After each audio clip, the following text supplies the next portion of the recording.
WFOORTI। So চলে যান সেখানে এবং আমাদের সাথে একদম সবসময় কানেক্টেড থাকুন, আশা করবো সেটাই। আর যারা দেশে এখনো দেশের বাড়িতে রয়েছেন তাদেরকে অনুরোধ করব যে ফেরার সময় একদম মানে যত ঘটনা আশেপাশে থেকে আপনারা কালেক্ট করতে পারেন সেগুলো নিয়ে অবশ্যই আমাদের এখানে ফিরবেন। আজকে তো বৃষ্টি হলো, কিন্তু ঢাকাতে এখনো মানে বেশ গরমই আছে বলা যায়। আমি জানি না যে আপনি যেখানে আছেন সেখানকার ওয়েদার কিরকম, কিন্তু ভূত এফএমের সাথে ঈদের এই চতুর্থ দিনের এই রাতটা অনেক বেশি আনন্দের হবে সেটা আশা করছি। যাই হোক, চলে যাব আমাদের প্রথম ঘটনায়। এবং আমরা জানি, আপনারা জানেন সবাই যে এই সময়ে ঢাকাতে মানে মোটামুটি দেখা যায় যে ঈদের একটা উৎসব। এখন আমি আজকে দেখেছি নতুন জামা কাপড় পরে সবাই বিভিন্ন জায়গায় যাচ্ছেন, আত্মীয় স্বজনের সাথে দেখা করতে যাচ্ছেন, রাস্তায় ঘুরতে বেরিয়েছেন, অনেকে রেস্টুরেন্টে খাওয়া দাওয়া করতে বেরিয়েছেন ফ্যামিলির সাথে। সবাই মিলে একটা উৎসবের দিন আজকেও কিন্তু রয়েছে। আর এই উৎসবটাকে আরো একটু বেশি করতে আজকে ভূত এফএম একটু স্পেশাল করার চিন্তা ভাবনা করেছি আমরা পুরনো সবাইকে নিয়ে। এই মুহূর্তে আমাদের স্টুডিওতে রয়েছেন যারা তারা অনেকেই এর মধ্যে বিভিন্ন সময় এসছেন, অনেকে একেবারেই মানে কখনোই আসেননি, এরকমও আছে। সো যাই হোক, আমরা শুরু করতে চাই হাবিব ভাইকে দিয়ে। আমরা তার কাছে একটা ঘটনা শুনবো এবং তার মাঝখানে আপনাদের SMS এক্সপেক্ট করব, আপনাদের ফেসবুকে কমেন্ট এক্সপেক্ট করব। আমরা চলে যাচ্ছি হাবিব ভাই। হাবিব ভাই, ঈদ মোবারক, কেমন আছেন? ঈদ মোবারক রাসেল ভাই, বেশ ভালো আছি, আপনি কেমন আছেন? হ্যাঁ, আমি তো ভালো আছি ইনশাল্লাহ। যাই হোক, আমরা চলে যাই ঘটনায়। আপনি প্রথম যে ঘটনাটি বলবেন এটা বেসিক্যালি কোথায় ঘটেছে? এটা বেসিক্যালি আপনার ঈশ্বরদী থেকে খুলনা এর মাঝখানে যে কয়েকটা অঞ্চলে, প্রিসাইস আমি জায়গাটার নাম বলছি না, তবে খুলনা রেঞ্জের মধ্যে। আচ্ছা আচ্ছা, ঘটনা চলে যায়। জি প্লিজ। ঘটনা হচ্ছে, এই ঘটনাটা বলছে আমাকে আরিফ সাহেব, উনি বেসিক্যালি পুলিশে আছেন। ঘটনাটা 1 থেকে 1.5 বছর আগে, মানে বলতে গেলে রিসেন্ট। তো উনি যখন রেলে ওনার ডিউটি, তো একদিনের ঘটনা, ওনার রাতে ডিউটি পড়েছে। তো যে ট্রেনটাতে যান, ট্রেনটার নামটা আমি বলছি না, এই ট্রেনটা হচ্ছে আপনার ঈশ্বরদী থেকে খুলনা যেয়ে পৌঁছে। মাঝখানে এক জায়গায় হচ্ছে ইঞ্জিনটা চেঞ্জ হয়। তো ইঞ্জিনটা চেঞ্জ হওয়ার পর সেকেন্ড পার্ট হচ্ছে বেসিক্যালি খুলনার কাছাকাছি। তো যাওয়ার সময় রাতে ওনাদেরকে, যেহেতু পুলিশ ডিউটিতে আছেন, সজাগ থাকতেই হয়। ওনারা মোস্টলি যেটা করেন যে দরজার পাশে দাঁড়িয়ে থাকেন বা জানলার পাশে দাঁড়িয়ে থাকেন, এটা তাদের খেয়াল রাখতে হয়। একটা জায়গায় আসে যেখানে আপনার ইউজুয়ালি ট্রেনটা খুব জোরে চলার কথা, ওখানে কোনো স্টপেজ নাই বা স্টেশন নাই। তো ওদিন ছিল আপনার পূর্ণিমার রাত। তো উনি হঠাৎ খেয়াল করলেন যে ট্রেনটা স্লো হয়ে যাচ্ছে। ইউজুয়ালি এখানে উনি আগেও ডিউটি করেছেন, বাট ট্রেন কখনো এই পোর্শনটাতে স্লো হয় না। স্লো যাচ্ছে, উনি একটা জিনিস খেয়াল করলেন যে আপনার রেল লাইনে কিন্তু দুপাশে দেখবেন আইদার জমি আছে বা অল্প কিছু অংশ থাকে, মানে ফার্মল্যান্ড থাকে চাষবাসের জন্য, অথবা কিছু অংশ থাকে যে সামান্য মাছ ছাড়া থাকে, চিকন লম্বা হয়ে আপনার পানির জায়গা। উনি খেয়াল করলেন যে জায়গাটা ট্রেনটা স্লো হচ্ছে, বিশাল দিঘি অঞ্চল, ওর সাইডে দিঘি অঞ্চল। উনি কিন্তু আগে এটা কখনোই খেয়াল করেনি, ওনার কাছে বেশ ভালো লাগলো। হঠাৎ একটা জিনিস খেয়াল করেন যে রাত তখন 1:30-2টা, রাতের ট্রেন এটা। খেয়াল করলেন এই দিঘির মধ্যে বেশ কিছু বড় বড় নৌকা। নৌকাগুলোর সাইজটা একটু অন্যরকম, বিকজ এটা সাম্পানের মতো না, আবার ছোট নৌকার মতো না, পালতো না।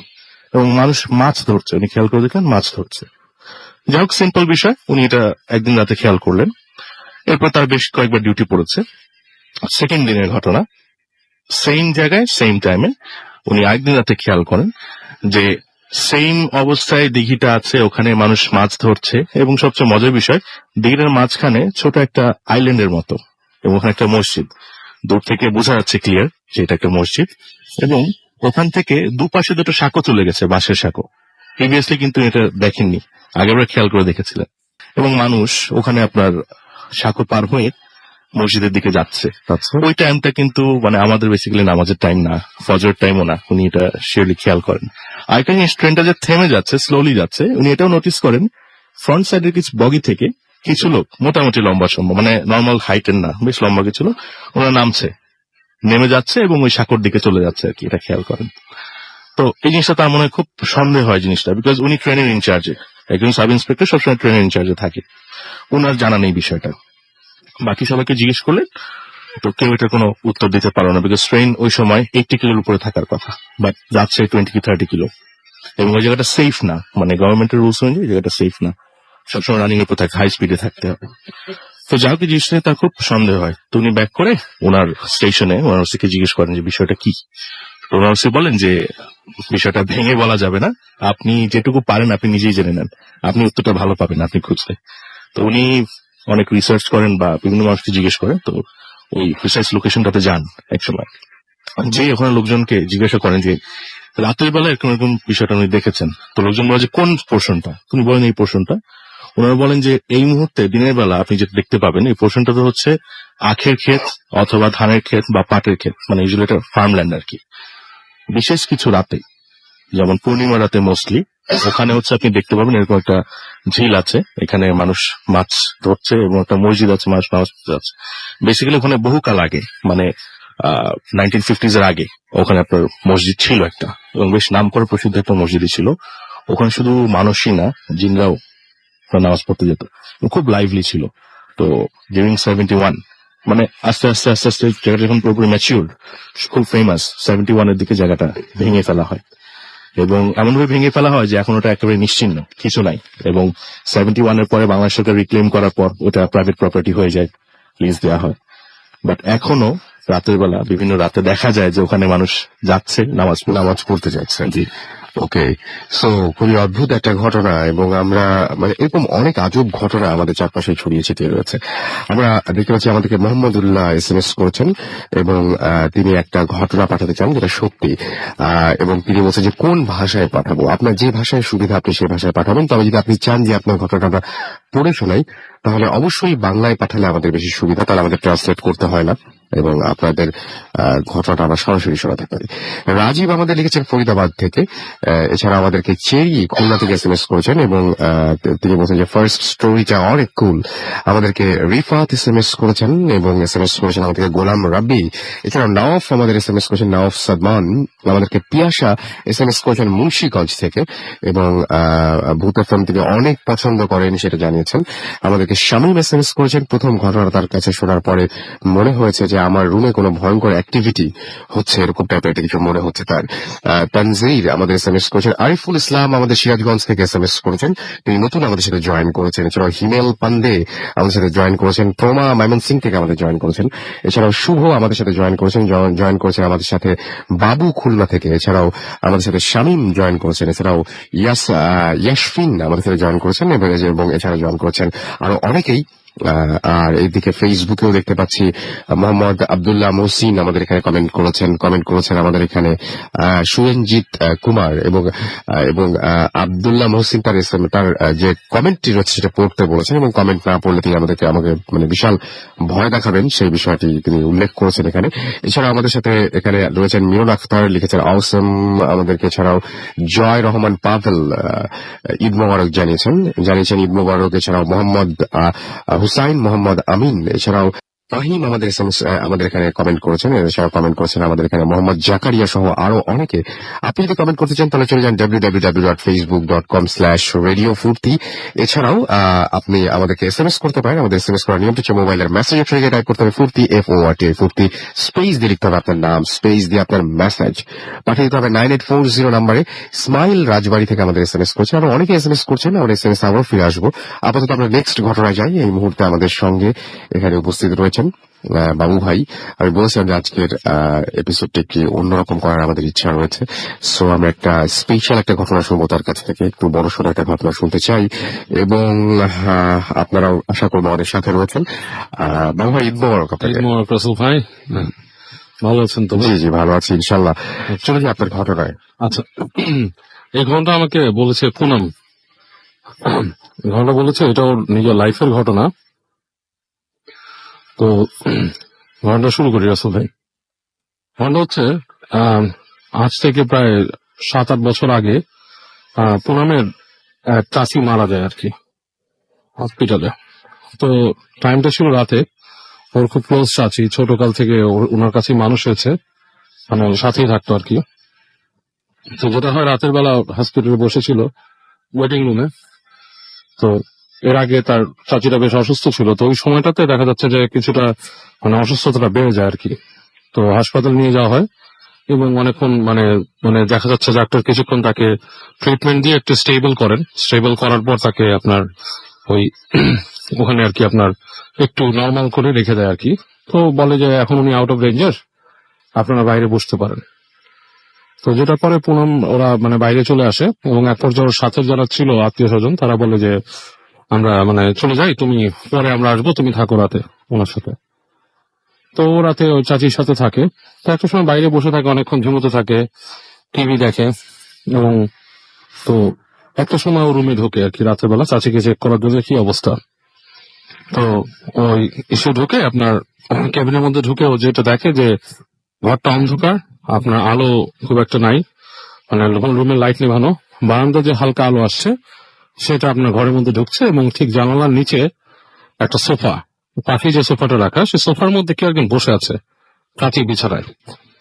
তো ও ঢুকে একটু মানে শক খায় যে রুমের মধ্যে কে বসে আছে সোফার মধ্যে, এরকম কাউকে তো ঢুকতে দেখিনি, আর কেউ ঢুকলে লাইট বন্ধ করে কেন থাকবে। তো এগুলোকে দেখে সে একটু শক খেয়ে দাঁড়িয়ে থাকে কিছুক্ষণ।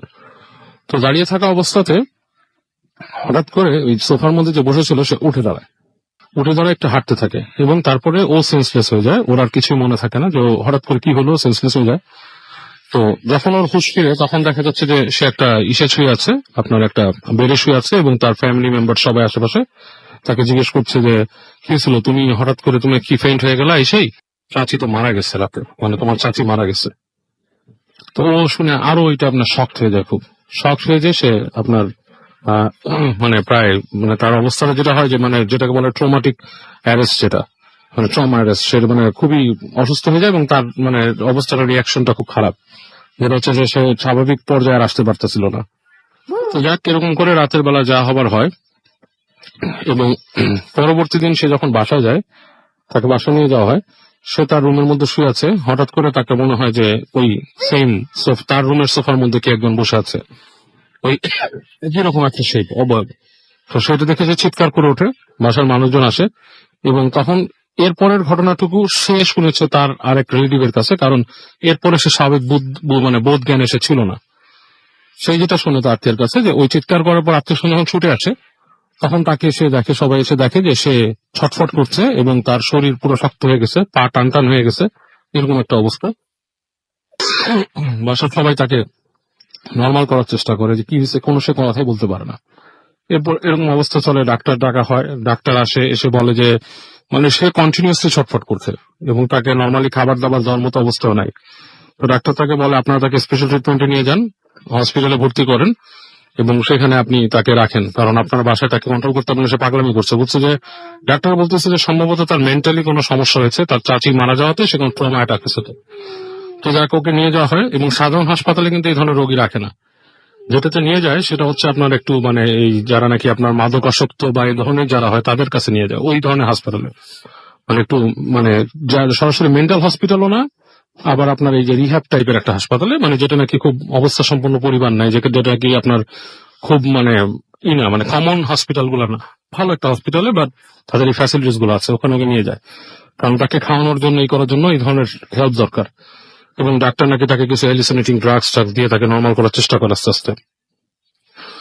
তো পরবর্তীতে এটা হচ্ছে ওর রিলেটিভের কাছে ও শোনা, ও পরবর্তীতে সেই জিনিসগুলোর কিছু কিছু জিনিস রিকল করে বলছে তার আত্মীয়, যে ও যখন হাসপাতালে যায় এরপর থেকে নাকি প্রায় সে এই ধরনের জিনিস দেখতো, রাতের বেলা এরকম মনে করেন যে একটা ছায়ামূর্তির মতো বসে থাকতো, উঠে চলে আসতো, এবং তাকে বলতো আমি তোমার চাচি, আমি তোমার চাচি, আমি মারা গেছি, বাট আমার জীবনে অনেক দুঃখ আছে, এই ধরনের কথা তাকে বলতো। আর ওকে বলতো যে তুমি এই জিনিসটা তোমাদের পরিবারে হবে, এই ধরনের কিছু ফোরটেলিং এসব জিনিস করতো ওকে, এবং ও এগুলো শুনতো, শুনে সেটার সাথে কথোপকথন করতো, এই ধরনের ব্যাপার স্যাপারে চলে গিয়েছিল। তো যখন এগুলো চলতে থাকে, তো ওর আরেক চাচা তখন আপনার সে থাকতো মানে বাংলাদেশের বাইরে, মানে মিডল ইস্টের কোথাও। তো তিনি আসেন, এসে এইসব ঘটনা শুনে বলেন যে আসলে তোমরা ওকে ওখানে ফেলে রাখছো, এটার থেকে তোমরা একটা আধ্যাত্মিক চিকিৎসা নেওয়ার জন্য। তো উনি এসে ওনার পরিচিত একজন হুজুরের কাছে আর কি কথা বলে ওকে নিয়ে আসার ব্যবস্থা করে, কিন্তু সে তখনও কিন্তু অ্যাক্টিং উইয়ার্ড, মানে she was acting weird, say normal আপনার আচরণ করতো না, ছটফট না করলেও হাসতো, উল্টাপাল্টা কথা বলতো। এবং হুজুর তাকে দেখেই বলে যে সে আসলে পজেশনের দ্বারা হয়েছে, কিছু সামবাডি পজেস্টার, এবং পজেশনটা কিসে হয়েছে এটা একটু আনকমন একটা ব্যাপার। অনেকে বলে মানে হুজুর বলতেছে, এন্ড অ্যাকর্ডিং টু ওই হসপিটাল রেকর্ডে, যেই ক্যাবিনে নাকি তার চাচিকে রাখা হয়েছিল, সেই ক্যাবিনে নাকি একটা আপনার আত্মহত্যা করা মানে আপনার পেশেন্ট ওখানে রাখা হয়েছিল। তো বলতেছে সাম এন্টিটিস পজেস্টার, এবং তাকে এইসব জিনিস বলাচ্ছে। তো তখন হুজুর বলে যে আমি এটা ব্যবস্থা করতে পারি, but the thing is what, তাকে আপনার কিছু প্রসিজারের মধ্যে দিয়ে যেতে হবে, এই প্রসিজার তাকে ফলো করতে হবে, এবং তাকে সেই প্রসিজারের আন্ডারে নিয়ে যায়, নিয়ে যেয়ে আপনার সেখানে চিকিৎসা করা হয়। হুজুর বিভিন্ন মানের জিনিস করে এবং মোটামুটি তাকে একটা নর্মাল স্টেবল অবস্থায় নিয়ে আসা হয়। নিয়ে আসা হওয়ার পরে আস্তে ধীরে তার চিকিৎসা করে ওই জিনিসটার থেকে সে আস্তে আস্তে ভালো হয়। বাট সেই স্টিল কিছু কিছু সাফার করে। তাকে যেমন বলা হয়েছিল যে তার বিয়ে হবে না, এখনো মানে আপনার 7-8 বছর মানে শি ওয়াজ ইনটু দ্যাট এই যে সময় মানুষ অন্ত বিয়ে শাদী করে তখন হয় না, মানে এখনো নাকি সমস্যা হয় আর এইসব ব্যাপারে এই আর কি। ওকে, অনেক ধন্যবাদ বাবু ভাই আপনাকে। আমরা পরবর্তী ঘটনায় আপনার কাছে আবারও ফিরে আসবো।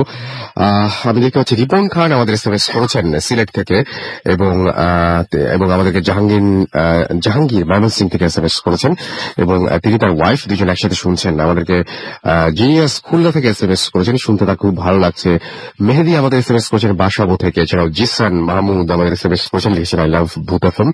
মামু আমাদের এসএমএস করেছেন, লিখেছেন ভূত এফএম রক্স। এছাড়াও ফিরোজ রেজা আমাদের এসএমএস করেছেন আমাদেরকে আলভি ঈদ মোবারক জানিয়েছেন সবাইকে। রিপন খান আমি এসএমএসটি পড়েছি অবশ্যই। নাজমুল আমাদের এসএমএস করেছেন আমাদেরকে রমো। এছাড়া আমাদের এসএমএস করেছেন দেখতে পাচ্ছি জয় ইপিজেড থেকে। সুমন আমাদেরকে এসএমএস করেছেন।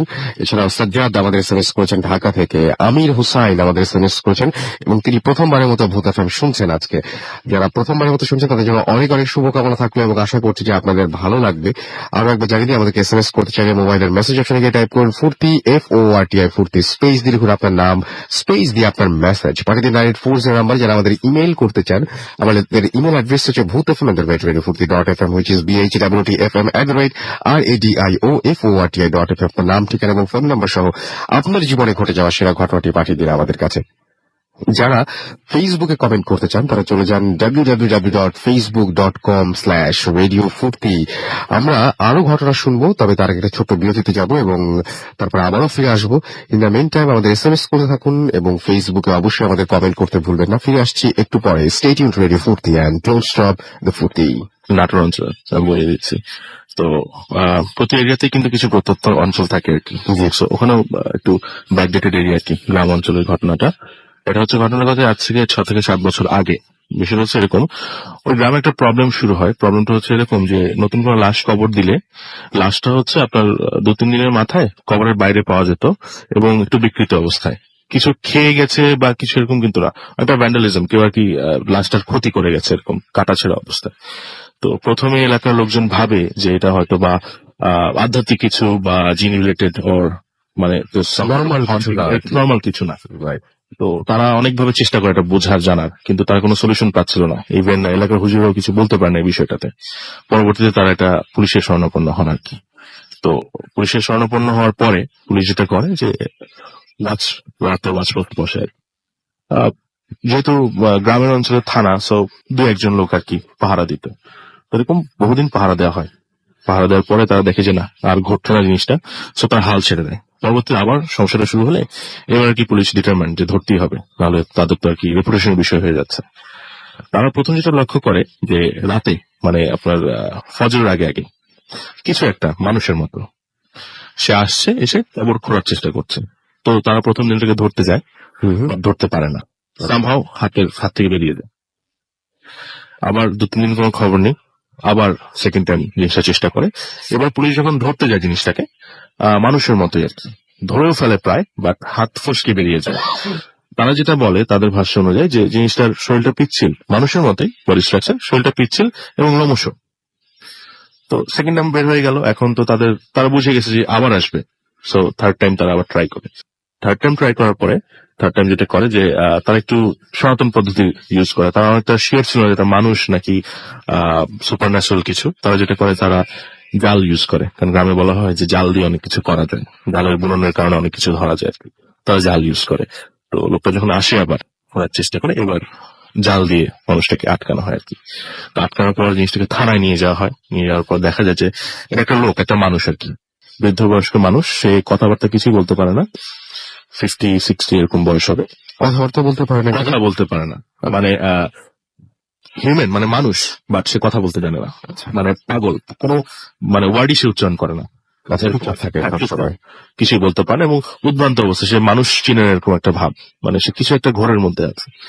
তো এরপর এলাকার লোকজন ডাকা হয়। ডাকার পরে দেখতে কে কি। তো ওর মধ্যে একজন চিনতে পারে, গ্রামের লোক একজন চিনতে পারে এই লোকটাকে। এরকম হচ্ছে তাদের পাশের গ্রামের খুব রিচ একটা ফ্যামিলি ছিল, বেশ কিছুদিন আগে একটা রিচ ফ্যামিলি ছিল। এই ফ্যামিলিটা এখানে ওখানে নেই। তো এই ফ্যামিলির মেম্বার, এই ফ্যামিলিতে দুটো ভাই ছিল, এটা হচ্ছে বড় ভাই। তো আরেকটু রিসার্চ করে জানা যায়, তার ফ্যামিলি সম্পর্কে জানা যায় যে তাদের ফ্যামিলিতে আপনার অনেক প্রপার্টি থাকার কারণে অনেক রকম আপনার প্রবলেম ছিল, যে ভাইয়ের মধ্যে দ্বন্দ্ব ছিল। তো এই দ্বন্দ্বটা হওয়ার পরে সামহাও ছোট ভাই ব্ল্যাক ম্যাজিকের হেল্প নেয় তার বড় ভাইকে আর কি কিছু করার জন্য, যাতে সম্পত্তিটা সেই পায়। তো ব্ল্যাক ম্যাজিকটা করতে যে এটা কোন একটা প্রসিজার ছিল যেটা আপনার লাশ রিলেটেড, কবর এবং লাশ রিলেটেড। যেহেতু তারা ব্ল্যাক ম্যাজিকে ইউজ টু না, একটা পর্যায়ে ভুল করে ফেলার পরে তার ছোট ভাই যে তার আনএক্সপেক্টেড ডেথ হয়। আর বড় ভাইটা যে inner some sort of super natural position বা যাই বলেন, এর কারণে ওনার মানে ব্রেন বিকৃত হয়ে যায় বা যেটাই বলেন, উনি মানে উদ্ভ্রান্ত অবস্থায় থাকেন এবং একদিন আসলে গায়েব হয়ে যান, মানে সুস্থ সবল অবস্থায় তিনি গায়েব হয়ে যান। তারপর থেকে অনেকদিন তার বেসিক্যালি খবর নেই, এই বহুদিন পর তাকে আর কি পাওয়া গেল। তো যাই হোক, তাকে আপনার ট্রিটমেন্ট করা হয়। তো প্রবলেমটা সলিউশন হইলো মোটামুটি, কোনো অসুবিধা নাই তা নাই। তাকে আপনার কাস্টাডিতে রাখা হলো, মানে সে করার মতো অবস্থায় নেই, মানে সে যে আবার লাশ বিকৃত করবে কোনো অবস্থায় নেই। পরবর্তীতে প্রবলেমটা আবার শুরু হয়। এবার হচ্ছে পুলিশ আপনার চেক করতে বসলে বেসিক্যালি আওয়াজ পায়, কবর খোঁড়ার আওয়াজ পায়, যে দেখে হ্যাঁ কবর কিছু অংশ খোঁড়া, বাট কেউ মানে ফিজিক্যালি মানুষ দেখতে পাচ্ছে না। কিছু ট্রাই করে যে কে করছে এটা ধরার জন্য, বাট আলটিমেটলি তারা ধরতে পারে না, তারা এবার ব্যর্থ হয়। তো বিষয়টা এলাকার মুরব্বীরা যেটা বলে যে আপনার ওই স্পেসিফিক একটা কবর, বেসিক্যালি পরে জানা যায় স্পেসিফিক একটা কবর নিয়েই হচ্ছিল। মানে আমাদের তো ইসলামের রীতি আছে যে একটা সার্টেন পিরিয়ড পর পর এক কবরে আর কি মানুষ কবর দেয়া যায়, গ্রামের কবর এক জায়গায় অনেক মানুষকে কবর দেওয়া হয়। তো ওই কবর থেকে মাটি নিয়ে আপনার এই ব্ল্যাক ম্যাজিকটা করা হয়েছিল। সো ওই মানুষটা আপনার প্রথমে তো পাগল হয়ে যায় বা সেইটার সঙ্গে ইনভলভ ছিল, তাকে যখন এখান থেকে সরায় নেওয়া হয়, ওই ব্ল্যাক ম্যাজিকের আপনার আমেজ বলেন বা যে এনার্জিটা বলেন, ওটা ওখানে থেকে গেছে, ওটা রিপিট হয়। এটা মানুষ করে না, বাট সেই ভদ্রলোক কি এখনো বেঁচে আছে? না, উনি বেঁচে নাই। উনি প্রায় 6 মাস বেঁচে ছিলেন, তারপর উনিও মারা গেছেন। এবং ওনার বড় ভাইয়ের তো আগেই, বড় ভাই ছোট ভাইয়ের করুণ পরিণতি হয়েছিল। তো আমরা অনেকেই মানে মাঝে মাঝে অনেকেই দেখি যে এসএমএস করেন, অনেকে আমাদেরকে ইমেইল করেন, অনেকেই ব্ল্যাক ম্যাজিক সম্পর্কে অনেক আগ্রহ, অনেক ইন্টারেস্ট। এবং আমার মনে হয় যে এটা ভালো কিছু না আসলে, মানে এটা যে কোনো কারণেই আপনি করুন না কেন, এটা আসলে ভালো কিছু না। এবং এটাতে আসলে এই দিকে আগ্রহ থাকাটা কোনো কাজের কথা না।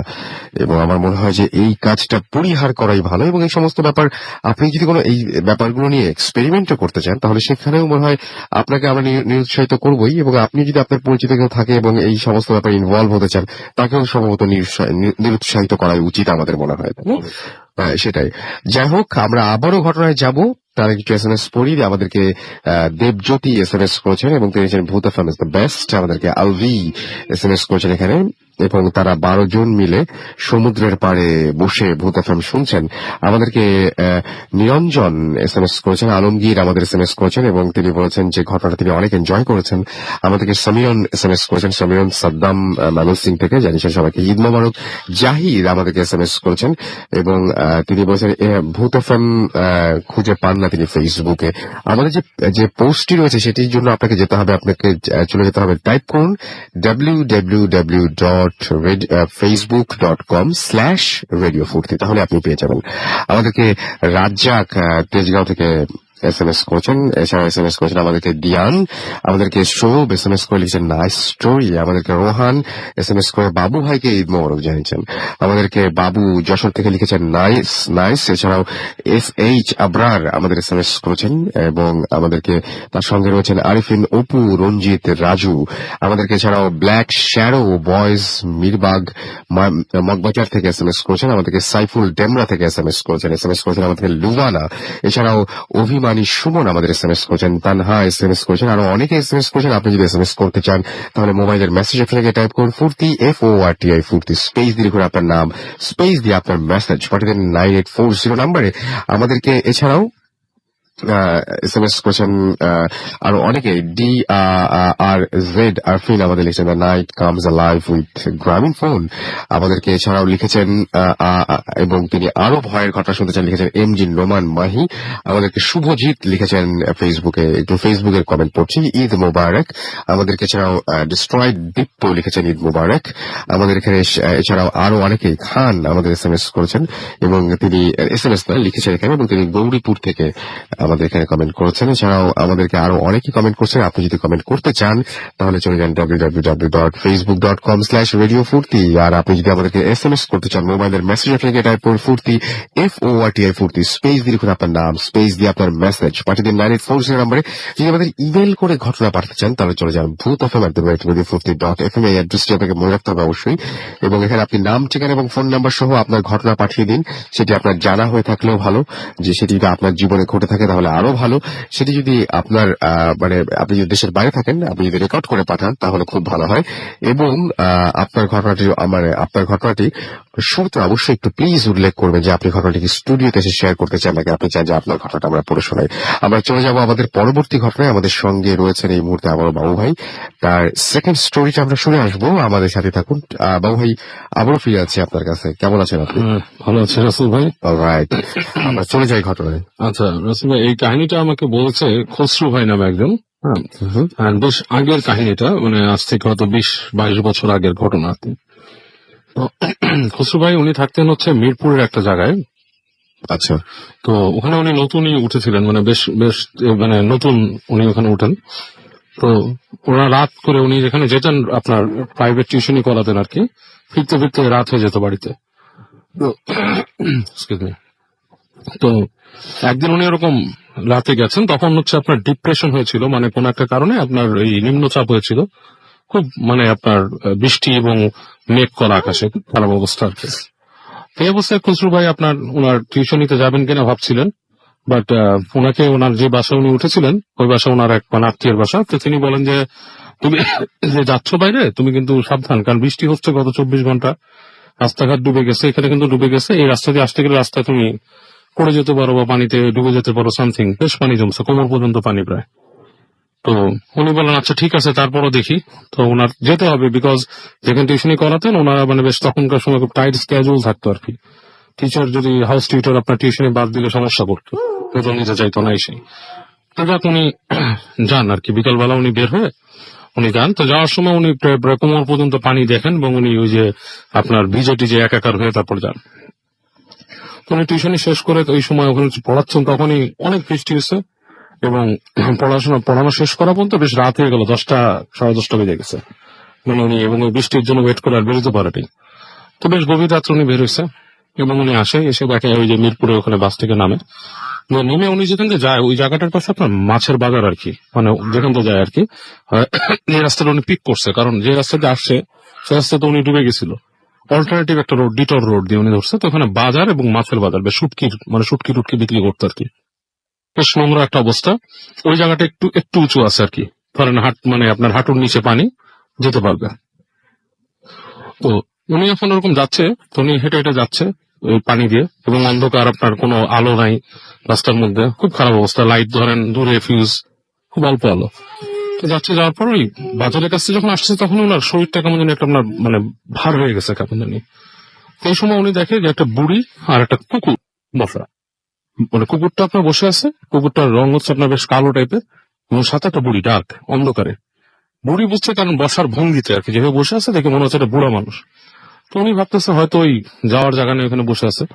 তো এই পাশে পানি, বাম পাশে ডান পাশে উনি যাবে, উনি তখন বলতেছে যে কুকুরটাকে সাউন্ড করতেছে উনি, কুকুরটা সরতেছে না, ওই চুপচাপ বসে আছে।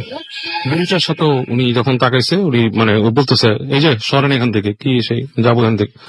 তো বুড়িটা করছে কি, ফট করে ওনার দিকে তাকাইছে, তাকায় বলছে কি কুকুর নিয়ে যা সাথে, এরকম ওনার একটা কথা বলছে। তো উনি বেশ ওই কথাটা শুনের মধ্যে কণ্ঠের মধ্যে কিছু একটা ছিল যেটাতে ওনার শরীরটা বেশ মানে ঝাঁকি খেয়ে উঠছে আর কি, মানে উনি মানে বেশ কেমন জানি বাজে ফিল করছে কণ্ঠটা। এবং বুড়ির চেহারাটাও বলে বেশ কথাকার টাইপের ছিল, মানে অন্ধকারে দেখতেছে সেটা বিভৎস লাগতেছে ওনার কাছে। তো এটা বলে নাকি বুড়িটা আপনার মানে কোনো মতে মানে উঠে দাঁড়ায়, ওনা যে সরে চলে গেছে এক সাইডে ভয় দিয়ে, কিন্তু কুকুরটা আপনার দাঁড়ায় আছে, কুকুরটা সরতেছে। উনি ডিসাইড করলো যে আমি যখন দাঁড়ায় থাকলে হবে না, আর ওনার কাছে অস্বস্তি লাগছে, উনি হাঁটা দিচ্ছে, কুকুরের পায়ে দিয়ে হেঁটে চলে গেছে। যাওয়ার সময় কুকুরটা ওনার শরীরে একটা স্পর্শ লাগছে, কুকুরের গায়ের সাথে লাগছে। তো যাক, উনি যাচ্ছে, তাকায় দেখলো কি পরে কুকুরটা নাই ওখানে, যেখানে ছিল কোনো কুকুর নাই। তো উনি ওই পাই দিয়ে অল্প এই যে হাঁটু মানে কোনোই পানি এরকম করে মানে আপনার গোড়ালি পর্যন্ত ডুবাই ডুবাই উনি আস্তে আস্তে বাসার কাছে আসে এবং আপনার কাদা টাদা ছেলে বাসায় যায়। এই রাতের বেলা উনি আপনার লাইট টাইট জ্বালায় রুমের মধ্যে থাকে, ফ্রেশ হয়। তো ফ্রেশ উনি আসে, চরম বৃষ্টি হচ্ছে, তো উনি এক পর্যায়ে ঘুমায় যান আর কি। তো ঘুমায় যাওয়ার পরে ওনার রাত্রেবেলা মানে বেশ গভীর রাতে উনি বৃষ্টি হচ্ছে এবং কি জন্য যেন ঘুম ভেঙে যায় ওনার। তো ঘুম ভেঙে উনি যেটা দেখে যে ওনার হাতটা পড়ে পাশে, মনে হয় কম্বলের মতো। কম্বলটা হচ্ছে আপনার যেমন এক ধরনের পশমি কম্বল ইউজ করে দেবেন রাসেল ভাই, বেশ মোটা পশম পশমওয়ালা, ঠিক আছে, জাস্ট লাইক দ্যাট। উনি চিন্তা করে ফার্স্টে আমার বিছানায় এরকম কোনো কম্বল নাই, ছিল কাঁথা। যে ঘরে উনি শো এটা টিনের ঘর, পশমি কম্বল ওখানে ছিল না। উনি হাত দিয়ে একটু করে পরে দেখে যে কম্বলটা ওঠানামা করতেছে, ইটস লাইক নিঃশ্বাস নিচ্ছে, মানে ওটা জীবন্ত কোনো প্রাণী। এবং উনি ফট করে পিছিয়ে মানে ভয় পেয়ে ফট করে পায়ে দেখে যে ওনার পাশে একটা কুকুর শোয়া বিছানায়। এবং উনি মনে করেন যে মানে ওনার নার্ভাস ব্রেকডাউন হওয়ার মতো একটা অবস্থা হয় ভয়ে। তো উনি লাফ দিয়ে উঠে যে রুমের লাইট জ্বালায় দেখে যে রুমের মধ্যে কিছু নেই, ওনার বিছানায় কিছু নেই। খুব ভয় পায়, পানি খায়, আবার উনি আপনার ঘুমানোর চেষ্টা করে, বিছানায় শোয়, কিন্তু ওনার এই ফিলিংসটা যায় না। তো এরপর থেকে ওনার যেটা হয়, ওনার এই রুমের মধ্যে উনি মাঝে মাঝে ঘুমের থেকে এই ফিলিংসটা পায়। তারপর ওনার গেট আছে না, দরজা, ওনার রুমের দরজার মধ্যে আঁচড় কাটার শব্দ পায় কুকুরের এসে। এবং ওনার নাকি এই যে এত বছর যে জীবন কাটতেছে এর মধ্যে উনি মাঝে মাঝেই এই কুকুরটাকে উনি পায়, এবং এই ধরনের এই ঘড়ঘড় সাউন্ড, আপনার এই যে কুকুর সব শব্দ টাইপের জিনিস, সেটা ওনার জীবনে ঘটতে থাকে। এটা ওনাকে ছেড়ে যায়নি, এবং উনি যতই চেষ্টা করছে বা উনি অনেকের সাথে আলাপও করছে, এবং ওইরকম সলিউশন অনেকে দিতে পারেনি। কেউ বলছে হয়তো তোমার সাথে এমন কিছু মানে ওই দিন দেখা হয়েছিল যেটা তোমার জন্য খুব খারাপ একটা মানে হয়ে গেছে আর কি, তোমার সাথে একটা ফেট, এটা একটা fate, some entities got into you or something like that, অথবা ফলোইং ইউ।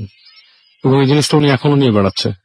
আচ্ছা, বেশ অন্যরকম একটা ঘটনা। যাই হোক, আমরা আবারও চলে যাব আমাদের কিছু এসএমএস এবং তার আগে জানিয়ে দিই, শুনছেন সবসময় রেডিও ফুর্তি 88.2 FM, বাংলাদেশের সর্ববৃহৎ রেডিও নেটওয়ার্ক, চলছে ভূত এফএম। আমি রাস্তায় আছি, সাথে আমার সাথে রয়েছে মাসুম। এবং আপনারা সবাই জানেন ভূত এফএম এখন একটু অন্যরকম উইথ গ্রামীণ ফোন, এবং আমরা মানে প্রতিনিয়তই কাজ করে যাচ্ছি আপনাদেরকে আরো বেশি ভালো ঘটনা উপহার দেওয়ার জন্য। এবং আমরা এখন আগে যেরকম সহজেই ঘটনা বাছাই করা যেত, এখন আরো বেশি কঠিন হয়ে গেছে কিন্তু ঘটনা বাছাই করাটা। এবং আমরা চাচ্ছি যে ঢাকার বাইরে বিভিন্ন জায়গায় আপনাদের এলাকায় গিয়ে আমরা সরাসরি সেখান থেকে প্রোগ্রাম করব। এবং সেটা এই মাসে শুরু হবে। কেন এই মাসে শুরু হবে? এই মাসটার একটা বিশেষত্ব আছে, এটা অগাস্ট মাস। এবং আপনারা যারা সব সময় আমাদের সঙ্গে রয়েছেন তারা নিশ্চয়ই ভুলেননি যে এই অগাস্ট মাসেই 2010 সালের 13 অগাস্ট আমরা শুরু করেছিলাম ভূত এফএম, এবং শুরু হয়েছিল ভূত এফএম এর পথ চলা আপনাদের হাত ধরে, এবং এখন পর্যন্ত সেই পথ চলা অব্যাহত রয়েছে। এবং আপনারা যদি সাথে থাকেন তাহলে আমরা আরো সামনে এগিয়ে যেতে চাই। এবং এই মাসেই শুরু হয়ে যাচ্ছে আমাদের সেই আউটডোর থেকে সরাসরি আপনাদেরকে ভূত এফএম উপহার দেবার ব্যাপারটি, এবং সেটা খুব দ্রুতই শুরু হতে যাচ্ছে। আপনারা এর মধ্যেও যারা এখনো, আমরা অলরেডি যদিও জায়গা সিলেক্ট করে ফেলেছি, তারপরে আমরা যেহেতু রেগুলার করবো এটা, সুতরাং আমাদের প্রচুর এরকম ইনফরমেশন দরকার যে কোন জায়গাটা হন্টেড, কোথা থেকে আমরা ভূত এফএম সরাসরি মানে একদম সম্প্রচার করতে পারি। এবং বিশেষ করে বাংলাদেশের যে সমস্ত জায়গায় প্রচুর ঘটনা রয়েছে, মানুষের মুখে মুখে যে জায়গায় ভয়ের ঘটনা, সেই সমস্ত জায়গা থেকে বেসিক্যালি আমরা করতে চাই। এবং আপনারাই, অর্থাৎ আপনারা যারা এলাকাবাসী রয়েছেন তারাই অংশগ্রহণ করবেন ভূত এফএম, এবং জানাবেন আপনাদের এলাকার সেই ভয়াবহ, রোমহর্ষক, ভয়ঙ্কর সব ঘটনাগুলো।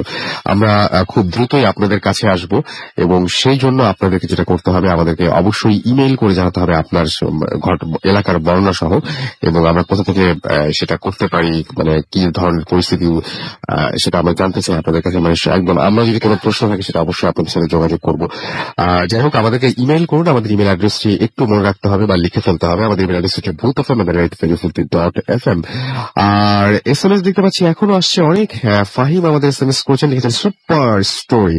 এছাড়া আমাদেরকে মাহমুদ এসএমএস করেছেন শান্তিবাগ থেকে, মেহেদি বাসাবো থেকে এসএমএস করেছেন, বাংলা স্টোরিটা জোস।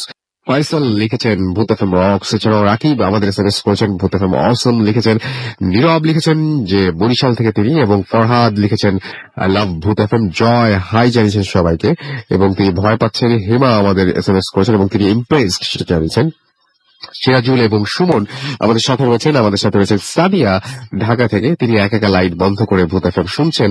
আর যে আজম খান, আচ্ছা আর যে আজম খান আমাদের সাথে রয়েছেন, এবং আমাদেরকে তিনি বলছেন যে তার বেশ ভয় লাগছে, সেটা তিনি জানিয়েছেন। আমাদেরকে নীলাদ এসএমএস করেছেন, এখানে জিহাদ আমাদের এসএমএস করেছেন কেরানীগঞ্জ থেকে, লিখেছেন ভূত এফএম রক্স। নিশা আমাদের খুলনা থেকে এসএমএস করেছেন, জেরিন আমাদের এসএমএস করেছেন আমাদেরকে রাসেল ফ্রম আচ্ছা মোলাতি। এছাড়া আমাদের নিলয় লিখেছেন যে হাবিব ভাই এবং বাবু ভাই তারা জাস্ট অসম আমাদেরকে লিখেছেন মোহাম্মদপুর থেকে। আমরা জানি যে দুজন মানুষই অনেক জমাতে পারেন, দুজনই অনেক কুল এই সমস্ত ঘটনা বলার ব্যাপারে। সো আমরা আজকের এই এপিসোডটা আসলেই স্পেশাল করতে চেয়েছি। আরো অনেকের আপনাদের জন্য অপেক্ষা করছেন তাদের ঘটনা নিয়ে, কিছুক্ষণের মধ্যে তারা আপনাদের সাথে আসবেন। এর মাঝখানে একটা ছোট্ট ব্রেকও নেবো আমরা, তারপরে আমরা একটা অডিও ক্লিপ শুনবো, যেটা আসলে অনেকদিন ধরে এই সময়ের অভাবে প্লে করা হয়নি। আজকে ইনশাল্লাহ প্লে করার সুযোগ পাবো, আমি জানি না, তারপরে খুব তাড়াহুড়া হয়ে যায়। অডিও ক্লিপ যেদিন বেশি থাকে সেদিন খুব তাড়াহুড়া হয়ে যায়। শোভন আমাদের এসএমএস করেছেন আমাদেরকে, এছাড়াও দেখতে পাচ্ছি রাকিব, এছাড়াও আমাদেরকে হ্যারিস এসএমএস করেছেন, আরো অনেকেই আমাদের এসএমএস করেছেন। আপনি যদি এসএমএস করতে চান মোবাইলের মেসেজ এখানে যে টাইপ করুন ফুর্তি FORTI ফুর্তি, স্পেস দিয়ে লিখুন আপনার নাম, স্পেস দিয়ে আপনার মেসেজ পাঠিয়ে দিন 9840 নাম্বারে।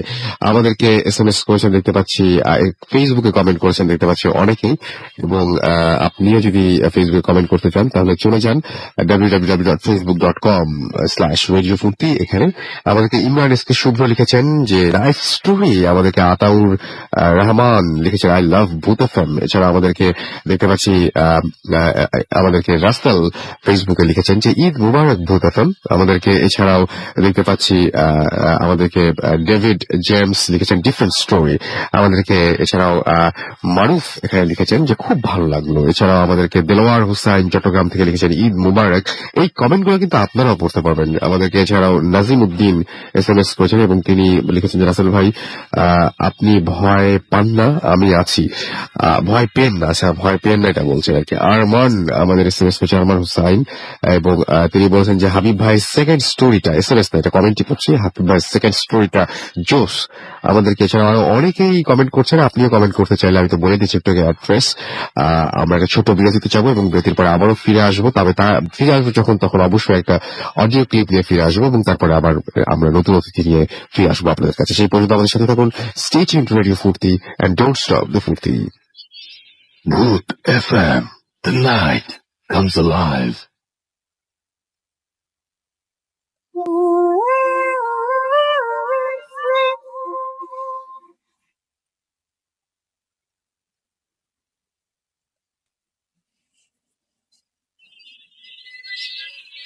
Hello Russell bhai, and hi to all the listeners whoever is listening to this.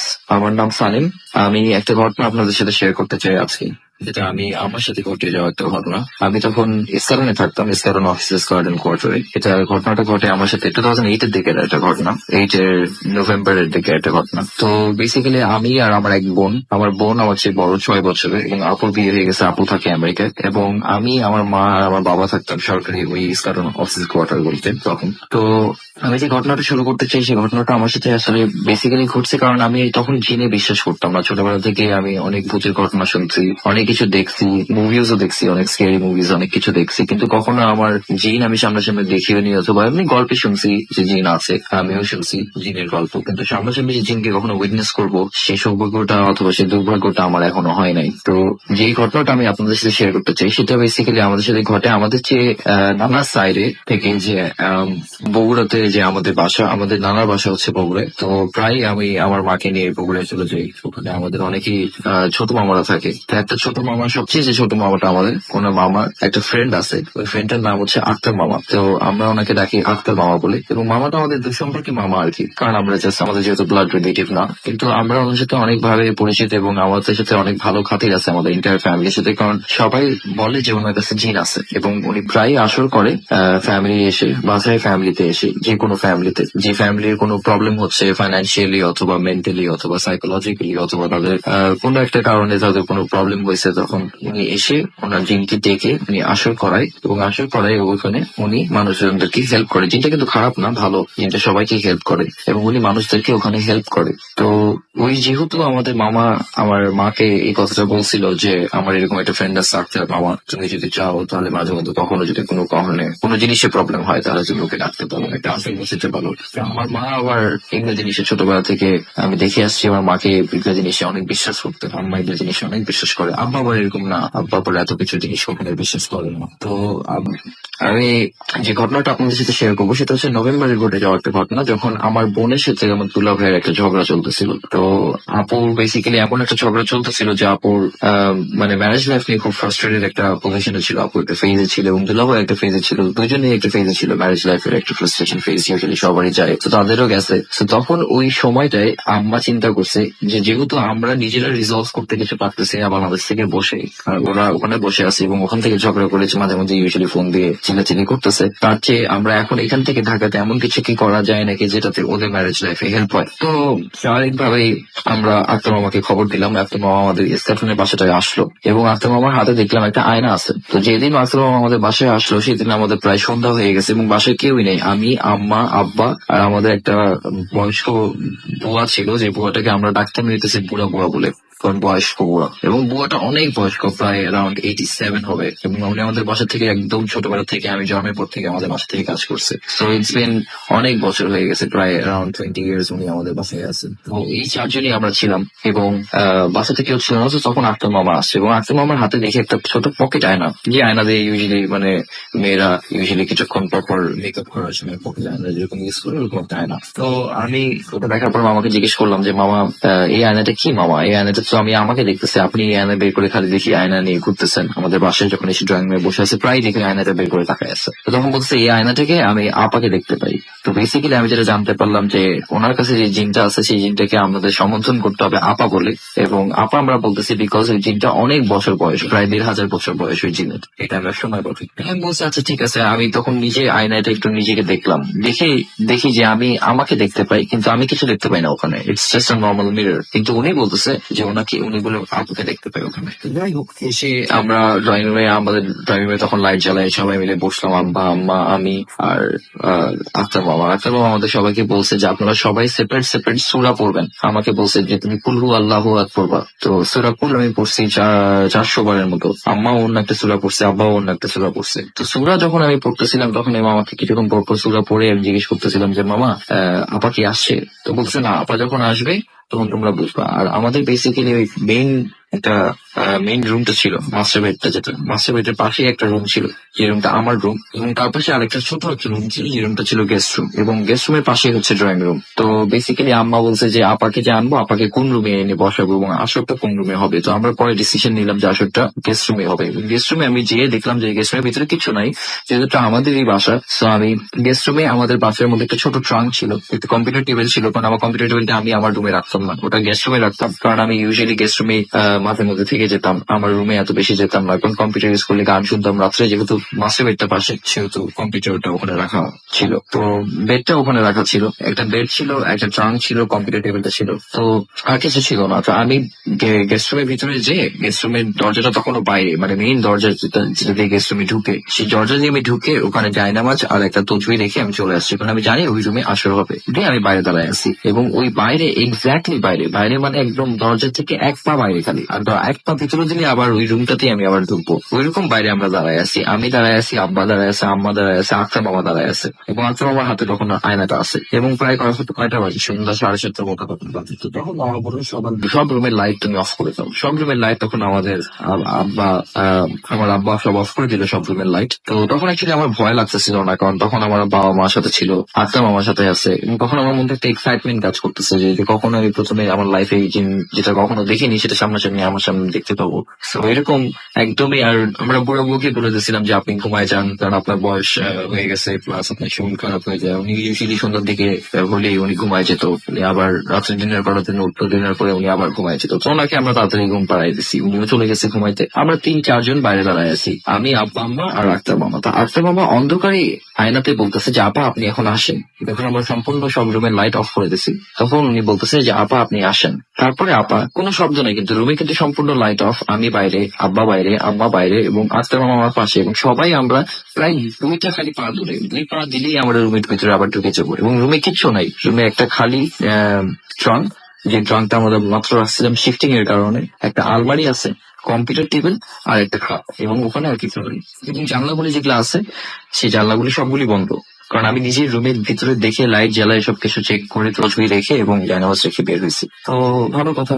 কিছুক্ষণ পরে যখন কোনো শব্দ হচ্ছে না তখন কয়েকবার আক্তার মামা বলছে আপা আপনি আসেন, আপা আপনি আসেন, আপা আপনি আসেন। তো কোনো শব্দ হচ্ছে না, তো আমি তো অলরেডি এর মধ্যে আমার 400 বার সূরা কুল পড়া হয়ে গেছে। তো আমি চিন্তা করতেছি যে কি ব্যাপার, কিছু হচ্ছে না কেন। আব্বা আম্মাও একদম বাইরে দাঁড়ায় আছে, একদম বাইরে দাঁড়ায় আছে দরজার পাশে। এরকম বলতে বলতেই হঠাৎ করে আমাদের যে মেইন দরজাটা, যে দরজাটা দিয়ে গেস্ট রুমে ঢুকে, যে দরজাটা দিয়ে গেস্ট রুমে ঢুকে সেটা, যে দরজার একদম বাইরে আমরা দাঁড়াইছিলাম, সেই দরজাটা একদম ভিতরে কোনো বাতাস নাই, ফ্যান চলতেছে না, কিচ্ছু চলতেছে না। হঠাৎ করে দরজাটা একদম পুরা মুখের সামনে এসে ধাম করে বন্ধ হয়ে গেল। ধাম করে যখন বন্ধ হয়ে গেল তখন মনে হলো যে একদম যদি আমরা আর একটা পা দিয়ে রাখতাম কোনো কারণে ভিতরে, অন্ধকারে তো বুঝতেছিও না, কারণ সব রুমের লাইট অফ, তো কোনো কারণে যদি একটা পা আগায়ও আমরা একটু দাঁড়ায় থাকতাম তাহলে পুরা দরজাটা একদম মুখে এসে বাড়ি খেত। এবং যদি তখন অ্যাকচুয়ালি বাড়িটা খেত তাহলে যে রকম ফোর্সে দরজাটা আটকানো হয়েছে ভিতর থেকে, কারণ ভিতরে কেউ কিছু ছিল, কিছু চলে বলেই এত জোরে একটা দরজা, এটা আসলে হিউম্যানলি পসিবল না। কেউ যদি রেগে মেগেও দরজাটা বন্ধ করতে চায়,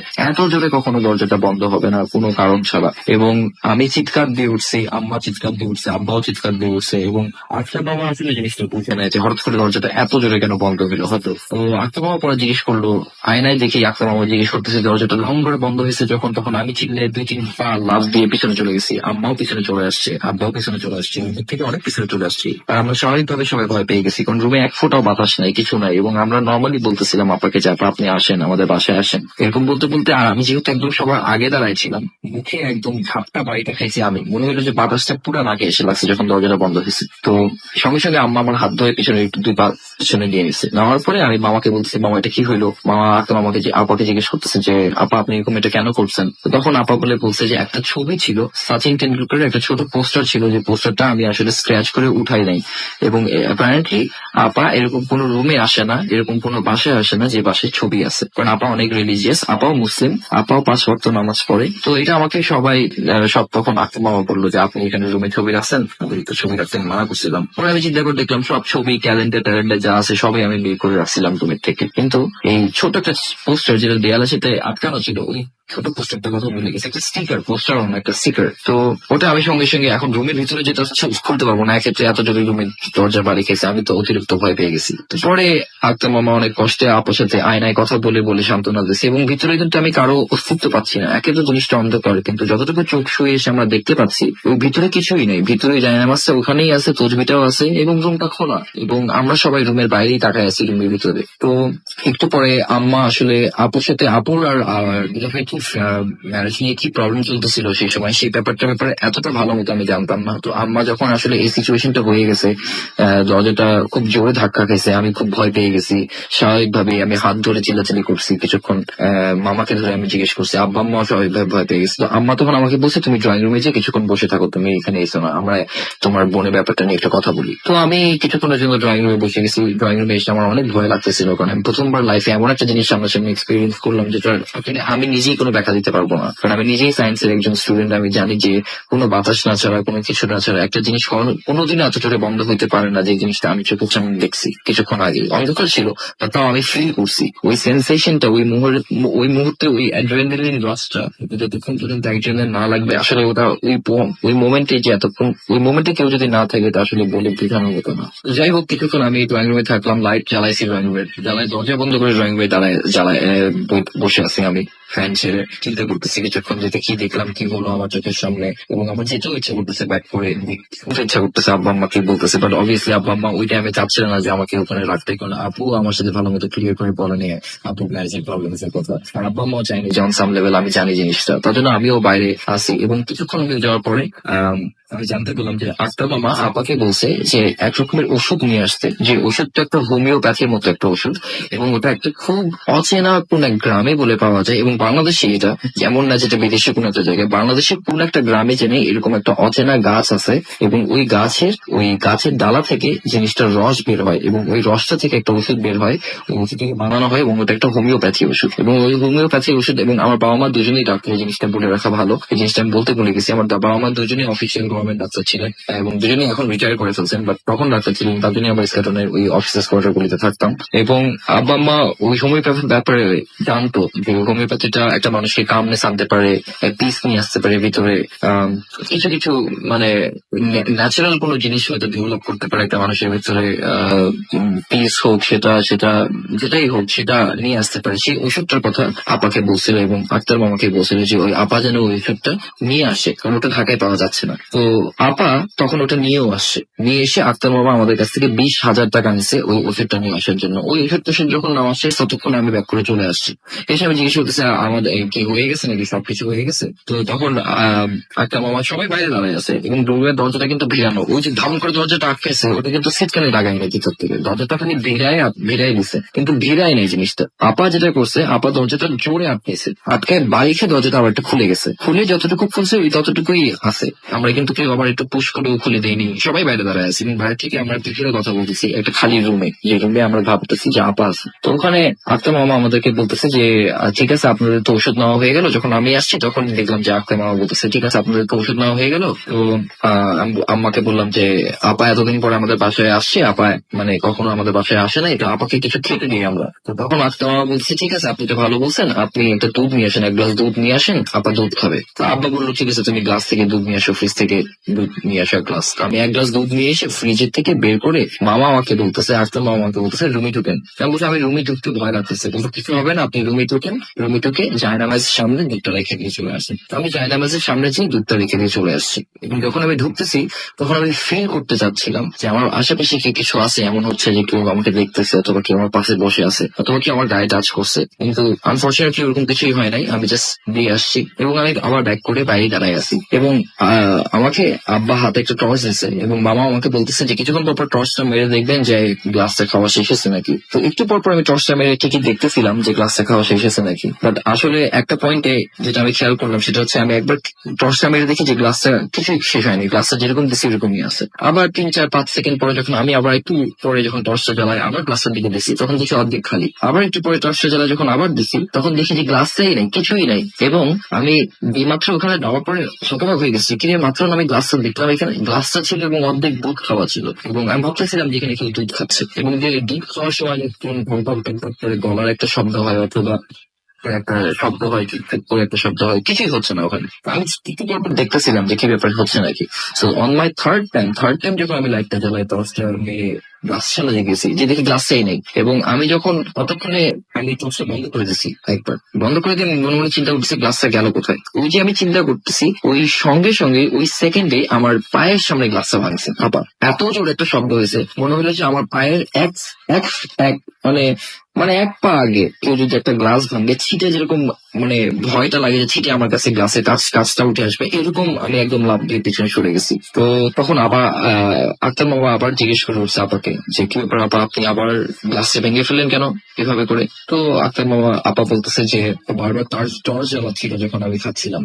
আক্তার মামা আবার আমার দিকে খুব রেগে মেগে তাকাইছে, তখন বলতেছে যে আপনি কিরকম, আপনাকে আমি মানা করলাম যে আপনি গ্লাসে কিছুক্ষণ পর দেখবেন যে আপনি উনি খাইছেন নাকি, আপনি এত তাড়াতাড়ি দেখতেছেন যে উনি খেতেই পারতেছেন, আপনি জ্বালাই রেখে দিচ্ছেন লাইটটা, তার জন্য উনি রেগে মেগে আপনার সামনে এসে কাজটা ভাঙছি। তো আমি আসলে নিজেই অকওয়ার্ড হয়ে গেছি। আব্বা আম্মা ওখানে আমার উপর খুব রেগে মেগে তাকায় আছে যে তুমি ইচ্ছা করে হয়তো এই জিনিসটা করছো। আব্বা বলছে আমি কিউরিওসিটির জন্য ইচ্ছা করে বারবার দেখতে চেয়েছিলাম, এই জন্য আমি করছি। তো আব্বা বলছে তুমি একটা কাজ করো, তুমি লাইটটা জ্বালাও, লাইটটা জ্বালাই গ্লাসের কাজগুলি বের করে নিয়ে আসছো, নাহলে আমরা আবার দেখা যাবে অন্ধকারে পা দিয়ে দেখি কেটে যেতে পারে। তো আমি আবার মামার দিকে তাকালাম, মামা বললো ঠিক আছে আপনি যান, আপা কিছু বলবে না, আপনি যান, লাইটটা জ্বালান রুমে। তো আমি আবার এক পা দিব, যে এক পা ভয় ভয় দিচ্ছি, আমি আবার টর্চটা জ্বালাই পায়ের সামনে দিছি যেখানে আমার গ্লাসটা ভাঙছে।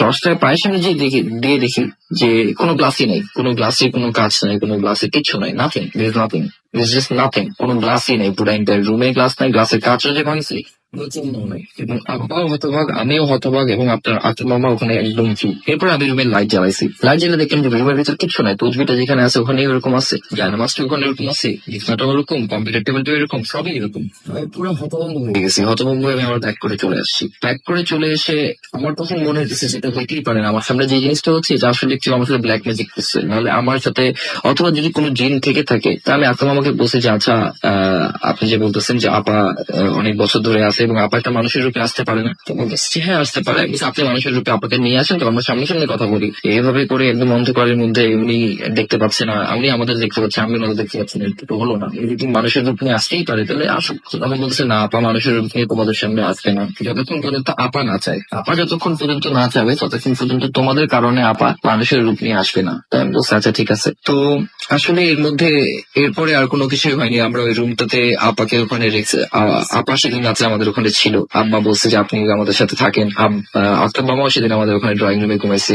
আমি তো সারা রাত ঘুমাইতে পারিনি, আমি জানি না আব্বা আম্মার অবস্থা, আমি সারা রাত ঘুমাইতে পারিনি, সারা রাত লাইট জ্বালাই ওখানে পাইচারি করছে আমার রুমের মধ্যে, চিন্তা করছে। আমার পাশের রুমে একজন আছে যার মানে যে আমার সামনে আজকে দরজাটা এত জোরে বাড়ি মারছে যেটা আমি কখনো করতে পারবো না, এবং এটা ভিতরে কিছু ছিল না আমি নিজেও জানি, এবং ওটা অ্যাকচুয়ালি কি এটা আমি কখনো দেখিও নি। সো এবং সবচেয়ে ভয়ঙ্কর আরো একটা ব্যাপার হচ্ছে যে আত্মা মামা আমাদেরকে বলছে যে আপা যার বাসায় আসে তার বাসায় আপা সবসময় একবার হইলেও আসবে, এই উইকে একবার হইলেও আসবে আপা, নেক্সট উইক থেকে একবার হইলেও আপা আসবে, এবং কখন আসবে, কেন আসবে, এবং এক্স্যাক্টলি কখন আসবে এই জিনিসটা আপনারা কেউ জানবেন না। এই জিনিসটা যে মাত্র বলছে এরপর থেকে তো আম্মাও অনেক ভয় ভয়ে আছে, আব্বাও অনেক ভয় পেয়ে আছে। আব্বা আম্মা যদিও আমাকে ভয়টা তো ফিল করায় নাই, কিন্তু আমি বুঝতেছিলাম যে আম্মাও ভয়ে আছে। আম্মাই কথাটা শুনে ভয় পেয়ে গেছে যে তার মানে আমাদের বাসায় এসে আপা আরো থাকবে। তখন আম্মা বলতেছে যে এরকম তো কোনো কথা ছিল না, আমাদের তো বলা হয়নি। তখন বলতেছে যে না, আমরা তো বলছি যে আমরা যে বাসায় হাসিল করা হয় সেই বাসায় আপা মাঝে মাঝে এসে ঘুরে যায়। তো ওইটা শোনার পর থেকে আমার আসলে নিজের পর থেকে এরকম, যদিও আমার এরপর থেকে আর কোনো আমি ফিল পাইনি যেটা থেকে আমার মনে হয়েছে যে আপা হয়তো আমার বাসায় আসছে অথবা আপা এসে ঘুরে গেছে। কারণ আসলে অবশ্যই আপা আসলেও আপনারা টের পাবেন না, আপা এসে আপনাদের সামনে এসে বসে থাকবে, তখন দেখবে, গল্প টল্প শুনবে আপনাদের, কিন্তু আপনাদেরকে কোনো ডিস্টার্ব করবে না আপা, এবং আমাদেরকে কোনো হার্ম করেনি আপা। তো এই ছিল আমার ঘটনা। থ্যাংক ইউ, ধন্যবাদ। আর Boot FM. The night comes alive with Gramophone.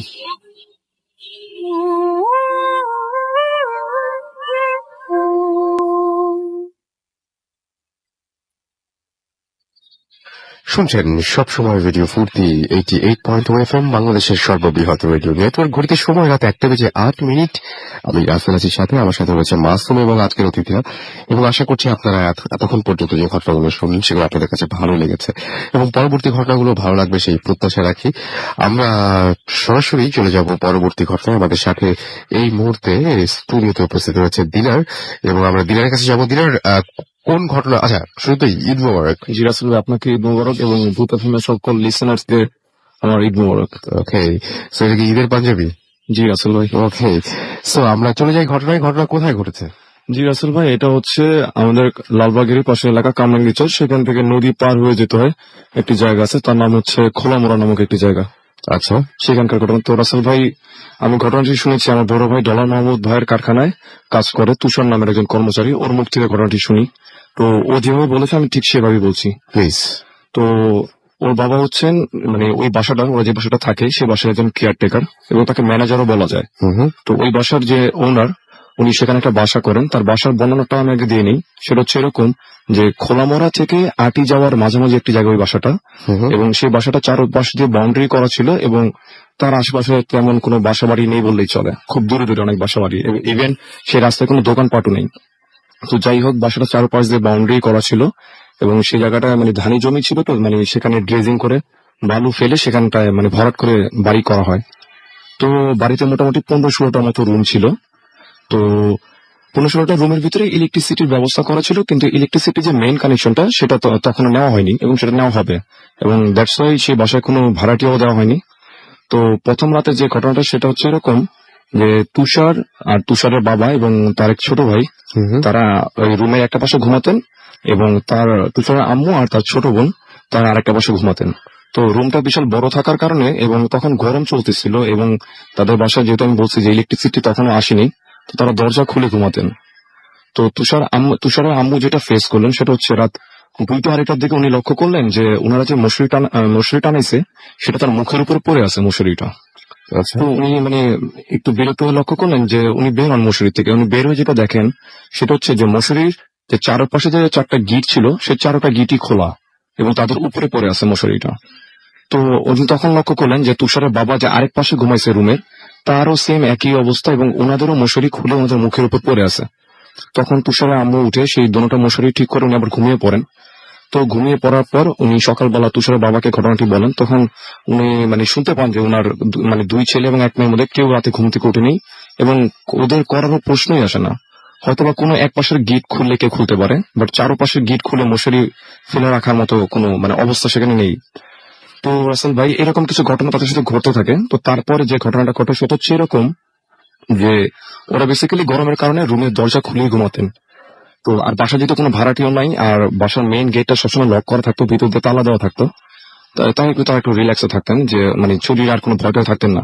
কিন্তু পরবর্তী রাতে যেটা ঘটে সেটা হচ্ছে এরকম যে তুষার আম্মুর ঘুম ভেঙে যায় যে ওনাদের যে কিচেন রুমটা ছিল সেখানকার যে সেলফে যে মানে পাতিলাগুলো রাখা ছিল বা আরো যেসব জিনিসপত্র ছিল চামিচ টামিচ এগুলো ছিল, তো সেগুলো মানে ফ্লোরে পড়তেছে এবং ফ্লোরে পড়ার পর যেরকম সাউন্ড হয় ঠিক ওই রকম সাউন্ড। তো মনে হচ্ছে কেউ মানে সেলফ থেকে সেগুলো মাটিতে ফ্লোরে ছুঁড়ে মারছে।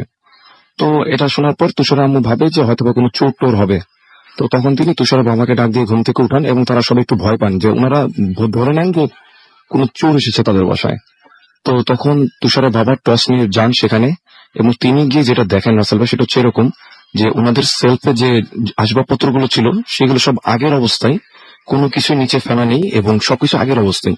কিন্তু ওনারা যে একটু আগে যে সাউন্ড গুলো পেলেন সেটা হচ্ছে এরকম যে সেলফ থেকে কেউ নিচে ছড়ে মারছে। তো এটা দেখার পরও তারা একটু নর্মালি নেন, কিন্তু তারা মানে বুঝতে শুরু করেন যে এগুলো হয়তো কোনো প্যারানর্মাল প্রবলেম গুলা, বিকজ বাসাতে আর কেউ নেই তাদের সাথে যেরকম ঘটবে বা অন্য কেউ তাদের রুমে আসবে। তো যাই হোক এই ঘটনা ঘটার পরের দিন রাসেল ভাই যেটা ঘটে সেটা আরো আজব একটা ঘটনা। তো এটা ঘটার পর তারা করতেন কি যে তার পরের দিন থেকে তারা দরজা লাগিয়ে ঘুমাতেন। তো তারপরে রাতে যে ঘটনাটা ঘটে সেটা হচ্ছে এরকম যে বাসাটা রাসেল ভাই অনেক বড় ছিল। তো রুমের পাশে বিশাল বারান্দা ছিল। তো রাতে একটা সময় তারা লক্ষ্য করলেন যে মানে ফ্লোরে যদি 7-8টা মার্বেল যদি কেউ হাত থেকে ফেলে এবং ফেলার পর সেটা যে দূরে দূরে যদি চলে যায় তখন যে একটা সাউন্ড হয় ঠিক ওই রকম সাউন্ড হচ্ছে এবং সেটা দূরে গিয়ে আপনার পিড়ি বা কাঠ জাতীয় যদি কোনো কিছুর সাথে বাড়ি খায় কাঠের সাথে যেরকম একটা সাউন্ড হবে ঠিক ওই রকম সাউন্ড হচ্ছে এবং এটা কন্টিনিউয়াসলি হচ্ছে এবং কাঠের সাথে বাড়ি খাওয়ার সঙ্গে সঙ্গেই 4-5টা মানে শিশু 7-8 বছরের তাদের হাসির শব্দ। তো এটা শোনার পর রাসেল ভাই তারা সবাই ঘুম থেকে উঠে যায় এবং তারা সবাই খুব ভয় পেয়ে যায় যে আসলে তাদের সাথে এগুলো কি হইতেছে। তো তারা অনেকক্ষণ প্রায় হাফ অ্যান আওয়ার মতো এগুলো তারা রুমের ভিতর থেকে শুনতে থাকেন। তো শোনার পর একটা পর্যায়ে ওর বাবা একটু সাহস করে বের হন। তো বের হওয়ার পর রাসেল ভাই উনি যেটা দেখেন যে তাদের বারান্দাটার মধ্যে দূরে একটা পিঁড়ি রাখা এবং সেখানে কোনো শিশু বাচ্চা কাছে কেউ নেই এবং কোনো মার্বেলও নেই সেখানে। কিন্তু উনি যখন টর্চ মারেন সেখানে তো সে দেখে যে সেই পিঁড়িটা তাদের বাসারই একটা পিঁড়ি এবং সেটা বাইরে যাওয়ার প্রশ্নই আসে না। তো এটা ঘটার পর তারপর দিন উনি যেটা করেন যে ওইখানে কিন্তু রাসেল ভাই যে কোনো বাড়ি ঘরও নেই, ইভেন কোনো দোকান মসজিদ কিছুই নেই, খুব খালি একটা জায়গা। তো সেখান থেকে অনেক দূর আটি বাজার। তো উনি ওই আটি বাজার ওনার একজন পরিচিত হুজুর ছিলেন এক মাদ্রাসার, তাকে একটু বলেন ব্যাপারটা। তো উনি আসবেন আসবেন করে লেট হচ্ছিল। তো এর মাঝখানে রাসেল ভাই যে ঘটনাটা ঘটে সেটা হচ্ছে এরকম যে আমি আপনাকে আগে বলেছি যে ইলেকট্রিসিটির ব্যবস্থা ছিল, বাট মেন ইলেকট্রিসিটিটা নেওয়া হয়নি ওদের বাসায়। তো ওই বাসার মানে ওই জায়গার ম্যাক্সিমাম মানুষই হচ্ছে আপনার পাতালের পানি যে মাটির নিচ থেকে সেই পানিটা ইউজ করে। তো ওদের বাসার সিস্টেম ছিল যে টাঙ্কি বসানো ছিল এবং সেটাতে মোটর লাগানো ছিল, কিন্তু ইলেকট্রিসিটি ছিল না। সেই মোটর দিয়ে পানিটাকে নিচের থেকে উঠিয়ে সেই ট্যাঙ্কিতে রিজার্ভ করা হতো। তো তুষারের আম্মু ঠিক 2টা কি আড়াইটা প্রতিদিনই মানে এইরকম টাইমে ঘটনাগুলো ঘটতো তাদের সাথে। তো উনি যেটা লক্ষ্য করলেন যে ওই ট্যাঙ্কির সাথে যে ট্যাপটা ছিল সেই ট্যাপটা খোলা এবং সেখান থেকে খুব জোরে পানি পড়তেছে নিচে। এবং ওই ওনাদের যে গোসলখানাটা ছিলেন, তো ওনাদের গোসলখানা ছিল ওনাদের রুম থেকে বের হয়ে হাতের ডান দিকে এবং ওনাদেরটাই ছিল ডান দিকে সবার শেষের রুমটা হচ্ছে ওনাদের। তো রাসেল ভাই এটা শোনার পর ওনার আম্মু যেহেতু ঘুম থেকে উঠে তো উনি আর বুঝতে পারেন যে ওনাদের বাসার তো আর ইলেকট্রিসিটি নেই, পানি টাঙ্কিতে উঠানোর প্রশ্নই আসে না। আর এখানে পানি উঠানোর প্রশ্নই আসে না, সেখানে পানি ওই কল দিয়ে কিভাবে পড়বে। তো উনি আর সেটা বুঝতে পারেন, উনি বের হন একটু মানে বিরক্ত হয়ে সেখানে যান। উনি ভাবেন যে ওনার কোনো ছেলে মেয়ে বাথরুমে গিয়েছিল, তার হয়তো কল বন্ধ করতে ভুলে গেছে। তো উনি যখন আসলে সেখানটা যান, উনি সেখানটা গিয়ে দেখেন যে না, সেখানে কোনো পানির কোনো সাইনই নেই, এবং সেই মানে গোসলখানা ওই কলটার নিচে মানে সম্পূর্ণ জায়গাটাই শুকনো। উনারা তখন মানে চাপ কল ইউজ করতেন। তো এটা দেখার পর আসলে ভাই উনি খুব ভয় পান। তো এর মাঝখানে আরো কিছু ঘটনা ঘটে, সেগুলো হচ্ছে এরকম যে ওনারা যখন রুমে ঘুমিয়ে থাকেন, ইভেন দিনের বেলাও বিকেল বেলাও এমন হচ্ছে যে ওই পাশের বারান্দা থেকে বা পাশের রুম থেকে মানে কারো গলা মানে কথা বলার শব্দ উইসপার আকারে তাদের কানে আসতে থাকে। তো এটা ওনারা খুব ভয় পেয়ে যায়। তো এই দিকে তুষার বাবা যিনি ছিলেন, তো উনি সে বাড়িওয়ালাকে ব্যাপারটা জানানোর পর ওনার থেকে কিছু টাকা পয়সা নিয়ে সে হুজুরকে নিয়ে আসেন বাসায়। তো হুজুরকে আনার পর সেই বাসাটা চারোদিক থেকে বন্ধ করে দেওয়া হয়।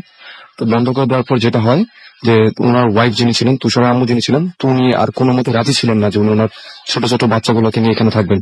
তো তারপর আসলে তারা সে বাসাটা ছেড়ে দেয়, সেই বাসাটা এখনো সেখানে আছে। কিন্তু পরে যেটা জানতে পারি যে সেটা হচ্ছে তাদের বাসাটা করার সময় যখন ড্রেজিং করা হয়েছিল বালি ফেলার জন্য, তখন ওই জায়গাটা প্রচুর মানে অনেক অ্যাক্সিডেন্ট হতো। এবং তো ওই সময় যেটা ঘটে সেটা হচ্ছে যে দুইটা অজ্ঞাত পরিচয়ের দুজন ব্যক্তির লাশ পাওয়া যায় তাদের সেই বালির মধ্যে, এবং তাদেরকে কোথা থেকে মেরে এনে সেখানে ফেলা হয়েছে অথবা সেখানে মারা হয়েছে কিনা এটা কেউ জানে না। কিন্তু মানে এই ঘটনাটা তাদের বাসায় ঘটে যখন তাদের ওখানে ড্রেজিং করা হচ্ছিল। তো এরপর আসলে তারা সেই বাসাটা ছেড়ে চলে আসে, এবং এই ছিল আসলে আমার ফার্স্ট স্টোরি। অনেক ধন্যবাদ আপনাকে, এবং আমরা পরবর্তীতে ফারনান এখানে আছি, ফারনানের ঘটনায় যাব। আমাদের হাতে তেমন বেশি সময় নেই, আমরা শুনি সরাসরি ফারনানের ঘটনা। এবং আপনারা যারা SMS করতেছেন তাদেরকে আরো একবার বলি, মোবাইলের মেসেজ অপশনে গিয়ে টাইপ করুন 40F40 স্পেস দিয়ে লিখুন আপনার নাম, স্পেস দিয়ে আপনার মেসেজ পাঠিয়ে দিন 9840 নাম্বারে। আর যারা ইমেল করতে চান চলে যান আমাদের ইমেল অ্যাড্রেসে। আমাদের ইমেল অ্যাড্রেস হচ্ছে both@radio40.in, আপনার ঘটনা পাঠাতে হবে। এবং যদি আপনি কমেন্ট করতে চান, আপনার মতামত জানাতে চান, সেটা তো দিতেই পারেন, তবে সেটা এই মুহূর্তে পড়া দিতে হবে না। এই মুহূর্তে যেটা পড়া হবে সেটা অবশ্যই আপনি ফেসবুকে অথবা আপনাকে SMS করে জানাতে হবে। আমি দেখতে পাচ্ছি যে এখানে অনেকেই আমাদের SMS অলরেডি ফেসবুকে লিখেছেন এখানে যে ভূত এফএম মানে ভয়, এবং একটা অসম ফ্রাইডে নাইট আমাদেরকে। এছাড়াও এটা লিখেছেন যে রাফা শাহরিয়ার আহমেদ আমাদেরকে, এছাড়াও অন্তরা সেইন লিখেছেন যে অবাক লাগে কিছু কিছু কাহিনী শুনলে। অ্যাঞ্জেল নূর আমাদের লিখেছেন অসম ভূত এফএম, আজকে রূপালী অনুভূতি তার ভয় লাগছে না লিখে জানিয়েছেন। ফাহমিদা তৌসি আমাদের লিখেছেন যে একটা ঘটনা পর শুনতে বসলাম, ফার্স্ট থেকে শোনা হয়নি। এছাড়া আমাদেরকে SMS এখানে লিখেছেন পূজা রানী পায়েল, লিখেছেন ভাইয়া আই লাভ ভূত এফএম, ভূত এফএম ইমেল পড়লে ভালো লাগে। অলরাইট, আমি একটু পরে আবারও SMS নিয়ে আসবো, তার আগে একটা ঘটনা শুনে আসি ফারনানের কাছ থেকে। হ্যালো লিসেনার্স, আমি ফারনান।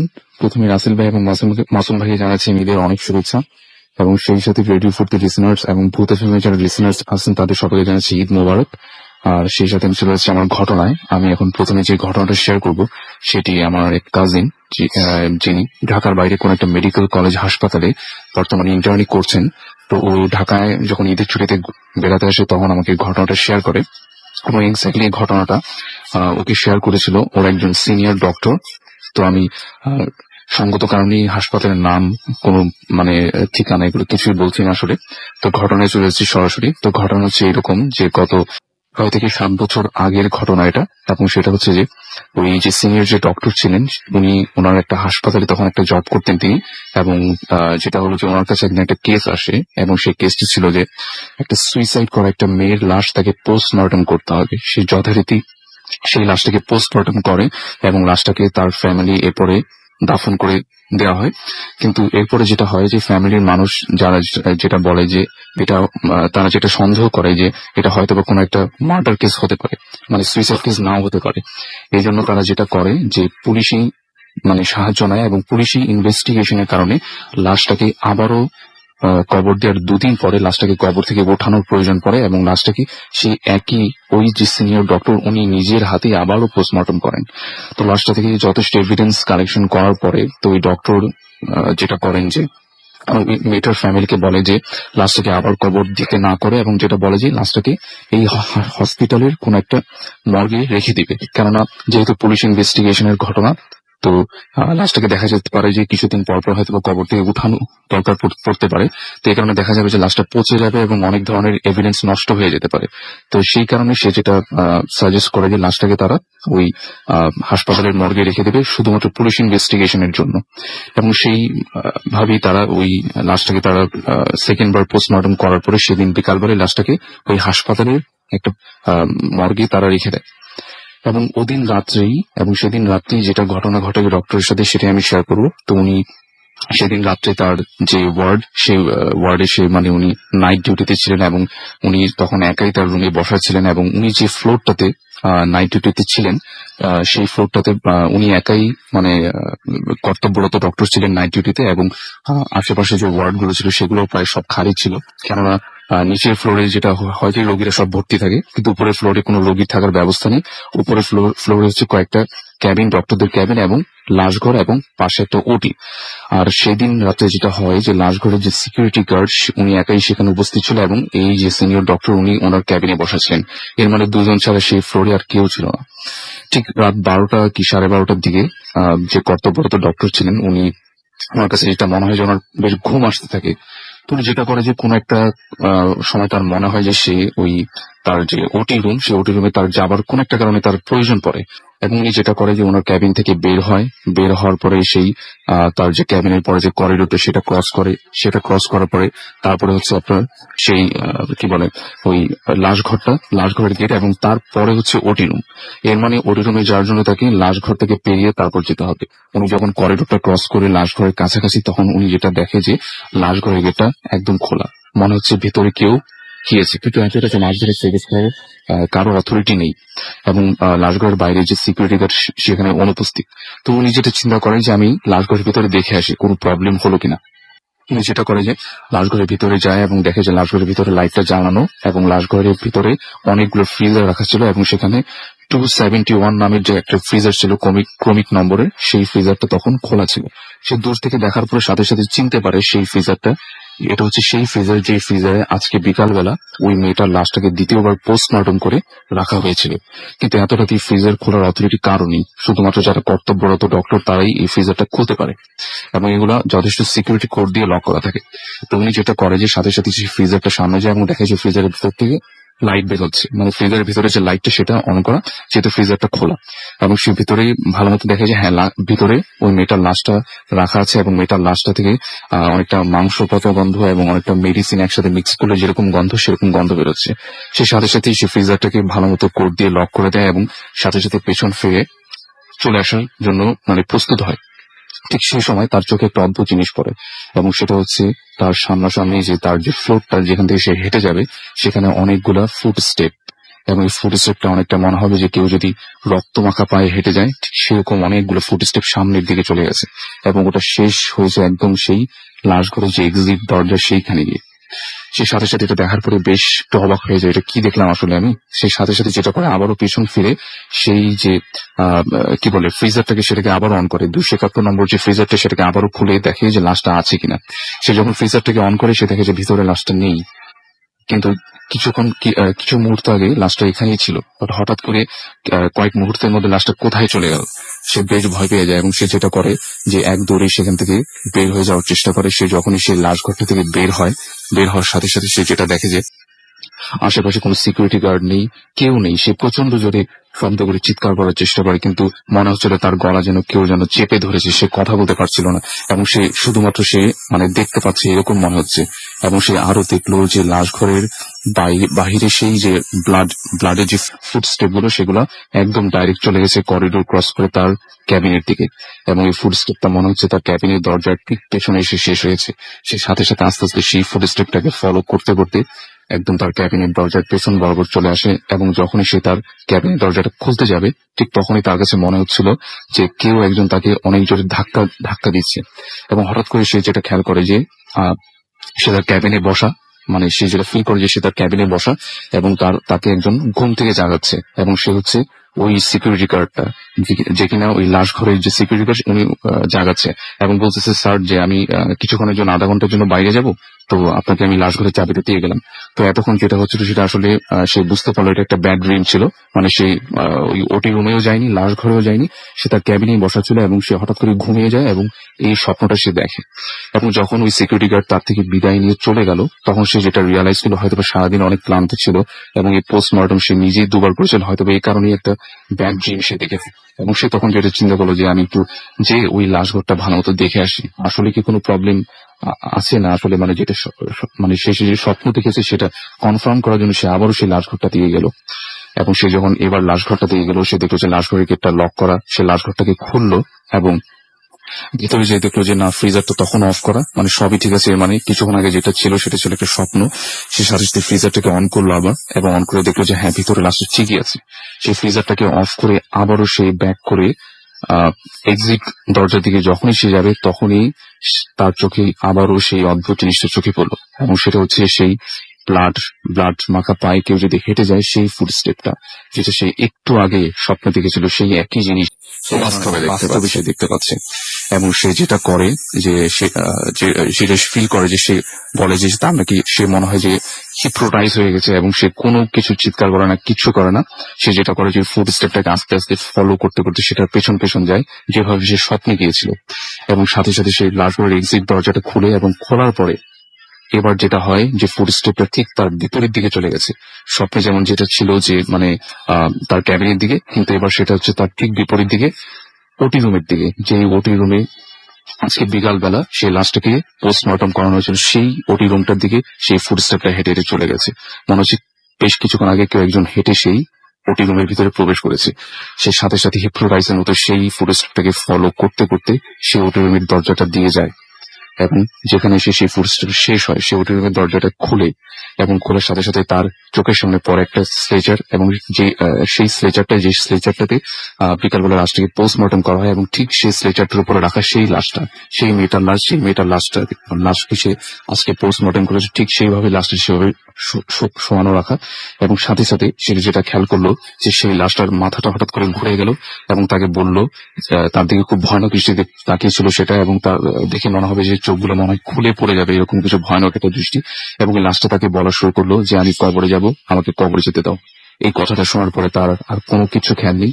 সে ওটি রুমের ভিতরে সেন্সলেস হয়ে পড়ে যায়, এবং পরে যখন লাশ ঘরের সিকিউরিটি গার্ড তাকে আহ ওটি রুমের ভিতরে এভাবে সেন্সলেস অবস্থায় পায়, এবং তাকে একসময় তার ওয়ার্ডে নিয়ে যায়। পরে যখন ভোরের দিকে তার জ্ঞান ফিরে, এই ঘটনাটা সে কারোর সাথে শেয়ার করেনি, শুধুমাত্র আমার যে ফ্রেন্ড ওনার সাথে শেয়ার করে, এবং এটাই ছিল ঘটনা। এরপর দিন সে যেটা করে যে ওই লাস্টার যে কেসটা সে মানে হ্যান্ডেল করানোর পরে সে কেসটা উইথড্র করে ফেলে সে। আর তার মেয়েটার ফ্যামিলিকে বলে দেয় যে লাশটাকে দাফন করে দেওয়ার জন্য, এবং এরপর দিনই সে ওই হাসপাতালে চাকরিটাও ছেড়ে দেয়। এই ছিল আমার অনেক ঘটনা। ধন্যবাদ আপনাকে। আমি দেখতে পাচ্ছি যে মাশরাফি কাজীপাড়া থেকে আমাদের এসএমএস করেছেন, লিখেছেন অনেকদিন পর শুনছি ফিলিং স্কেই আমাদেরকে, আচ্ছা না স্কেয়ার তিনি অনেক বলছেন আজকে শো হবে, এবং আমাদেরকে সাইফুল এসএমএস করেছেন থার্ড স্টোরিটা অসাম লেগেছে তার কাছে। আমাদেরকে সাব্বির সানি লিখেছেন যে সিলেট থেকে, যে ভাইজান 2012 থেকে এসএমএস করেই যাচ্ছি, একবারও পড়া হলো না। আজকে পড়ে ফেললাম আপনার এসএমএস। জামান আমাদের এসএমএস করেছেন তেজগাঁও থেকে, এবং তারও এসএমএস পড়া হয় সেই অভিযোগ তিনি করেছেন, এবং তার 6 বছরের ছেলে জাইন জেইন আমাদের সাথে রয়েছেন। ডক্টর মিলন লিখেছেন যে ঈদ মোবারক, এটা তার প্রথম এসএমএস। তামিরা জান্নাত আমাদের লিখেছেন যে আজকে তার বার্থডে এবং জন্মদিনের অনেক শুভেচ্ছা আপনার জন্য। লুবানা আমাদের এসএমএস করেছেন, এবং তিনিও বলেছেন থার্ড স্টোরিটা ভালো হয়েছে। থার্ড স্টোরি দেখছি অনেক প্রশংসা। এম নাহিদ গাজীপুর থেকে লিখেছেন যে অনেকদিন পর ভূত এফএম শুনছি এবং ভালো লাগছে। আমি এটাই বলবো যে মিস করবেন না, ভালো লাগবেই আশা করি, কারণ আমরা প্রচন্ড কষ্ট করে আপনাদের সামনে 7 দিন অক্লান্ত পরিশ্রম করে আপনাদের সামনে আসি। সুতরাং অবশ্যই মিস করবে না, কারণ আমাদের অনেক হতাশ হতে হবে। এনিওয়েজ, আমরা চলে যাব আবারও ঘটনায়, তবে তার একটা ছোট্ট বিরতিতে যাব, এবং বিরতির পর আবারও ফিরে আসছি। কোথাও যাবেন না, আমাদের সাথে থাকুন। স্টে টিউনড রেডিও ফুর্তি।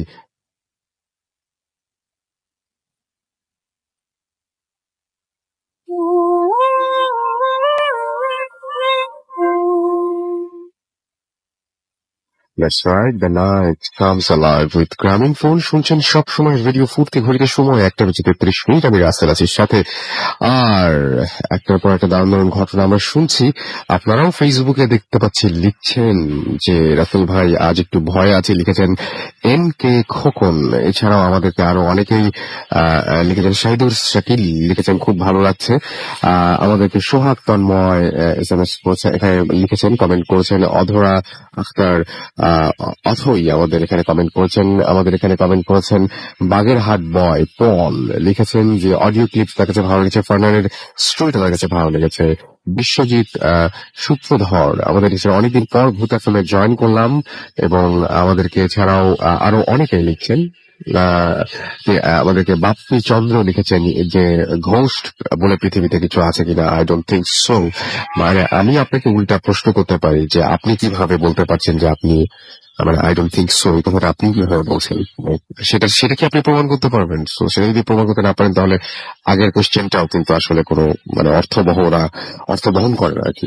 যাই হোক, আমরা কেউই আসলে ডিসিশন দিতে চাই না। আমি কখনোই বলি নাই যে ভূত আছে, আমি কখনোই বলি না যে ভূত নাই। যাই হোক, আমরা এখানে মজা করতে এসেছি। আপাতত আলোচনা বাদ দিয়ে আমরা ঘটনায় চলে যাই। আমাদের সঙ্গে আরো একজন নতুন অতিথি এই মুহূর্তে রয়েছেন। আপনি প্লিজ একটু আপনার নামটা বলবেন, তারপর আপনার ঘটনাটা। লিখছিলেন, আমার নাম মাসিদ খান, আমি আসছি ঢাকার সারাপাড়া থেকে। চলে যায় আপনার ঘটনায়। জি, আমার বয়স যখন 12 থেকে 13 বছর বয়স হবে, বেশ অনেক বছর আগের ঘটনা। তো ওই সময় আমার দেশের বাড়ি নরসিংদী পলাশ থানা, যেটা চরণগদ্দি গ্রাম বলে। তো ওইখানে আমি ছোটবেলায় আমার দাদু থাকতো তো বাড়িতে। তো ওই ঈদের সময় মানে আমার দাদু থাকতো, ওই কারণে আমার চাচা যারা মানে সবাই ঢাকায় থাকতেন। তো ঈদের পর দিন সবাই বাড়ি চলে যেতেন আর কি দাদুর জন্য। তো একটা ঈদের মধ্যে এরকমই যে ঘটনাটা ঘটেছিল। তো আমার চাচারা সবাই বাড়িতে গেছেন ওই দিন বিকেলের পর, সন্ধ্যার আগ মুহূর্তে। তো সবাই ঢাকার থেকে জার্নি করে যাওয়ার পর সবাই একটু মানে খাওয়ার ক্ষুধার একটু টেন্ডেন্সি ছিল। তো এটা ছিল রোজার ঈদ। তো রোজার ঈদের পর মানে রোজায় যেহেতু মানে ইফতারির জন্য বিভিন্ন রকমের জিনিস মানে আমরা যেগুলি খেয়ে থাকি, এরকম একটা সন্ধ্যার দিকে মানে বাজারে যাই আমরা। তো ওখানে আমার চাচা, আমি আর আমাদের বাড়িতে কাজ করতো একটা লোক, 3 জন মিলে আমরা বাজারে যাই। তো বাজারে যাওয়ার পর আমার চাচা এই 1 কেজির মতো হবে পেঁয়াজু আর ছোলা আর মুড়ি কিনে দেয়, যেগুলি আপাতত বাড়িতে নিয়ে খাওয়ার পর রাতের বেলা সবাই পরে ডিনার করবে আর কি। তো যাই হোক, তো আমি বাজার থেকে এগুলি কেনার পর আমার সাথে যে লোকটা মানে আমার চাচার সাথে ছিলেন, উনি আমার সাথে আসার কথা, কিন্তু ওইখানে বাজারে চাচার সাথে অনেক লোক ছিল। তো দেখুন ওনার আসার আমার চাচার আগ্রহ নেই যে চাচার সাথে থাকবে আর কি এরকম। তো আমাকে বলতেছে তুমি কি বাড়িতে একা যেতে পারবা? তো আমি আর ছোট তো তখন লজ্জায় আর বলি নাই যে হ্যাঁ মানে ভয় লাগে বা পারবো না, এরকম কিছু বলি নাই, বলছি যে হ্যাঁ পারবো। তো বলে আমাকে হাতে এগুলি ধরাই দিয়ে তারপর বলতেছে ঠিক আছে তুমি যাও। তো রোজার ঈদ যেহেতু ঈদের পরে আমরা সবাই জানি যে টিভিতে প্রচুর মানে ঈদের প্রোগ্রাম থাকে। তো ঈদের পর দিন বাজারে টুকটাক কিছু লোক ছিল যা, আর বাকি রাস্তায় তেমন লোক ছিল না।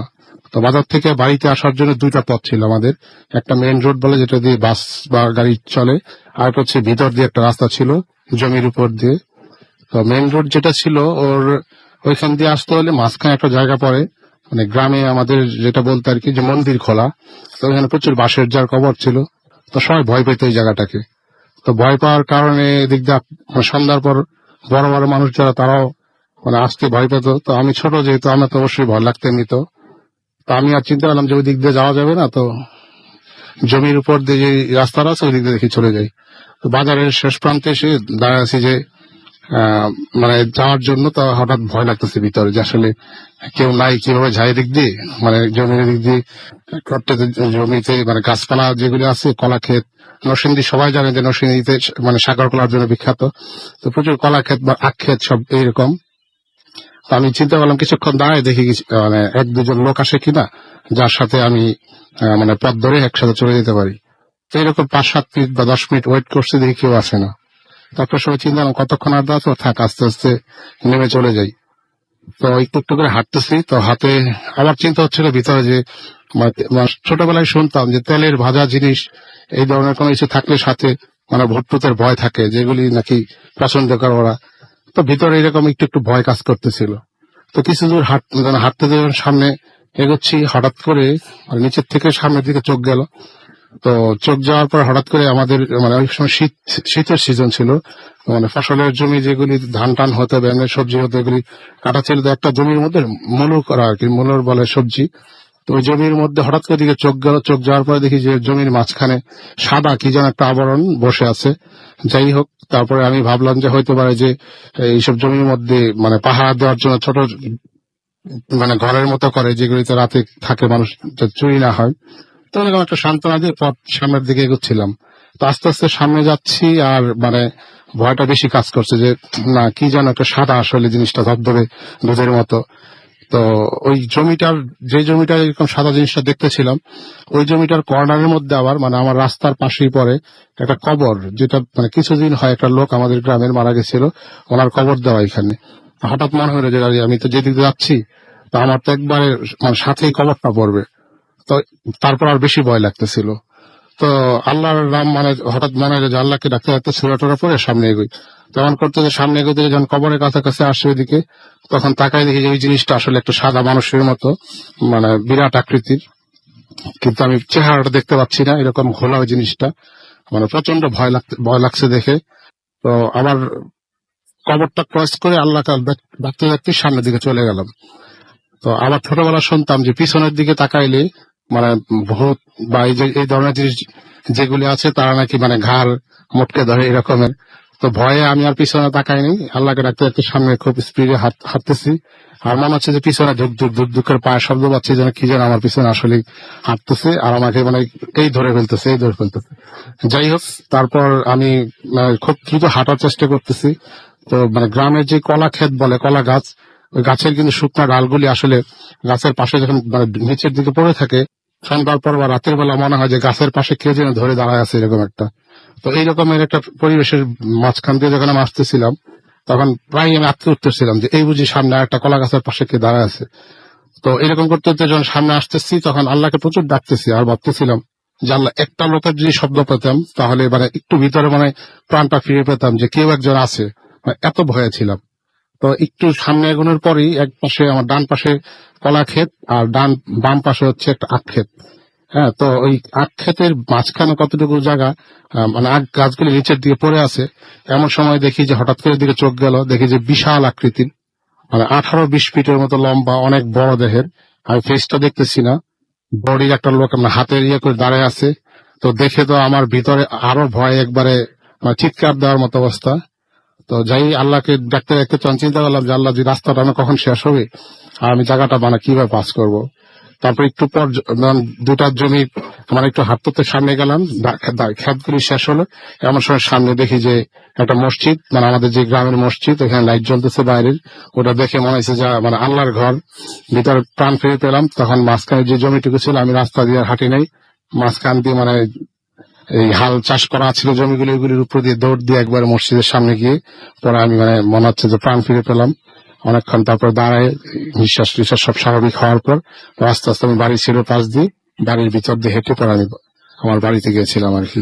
অনেক ধন্যবাদ আপনাকে। এবং আমরা অনেকের কাছে এরকম ঘটনা শুনি যে হঠাৎ করে অনেক উঁচু লম্বা এরকম অনেক কিছু দেখা যায়, এবং একই ধরনের জিনিস যখন অনেক মানুষ বলেন, তখন আমার মনে হয় যে অবশ্যই সেখানে বিশ্বাস করার মতো ব্যাপার তো অবশ্যই থেকেই যায়।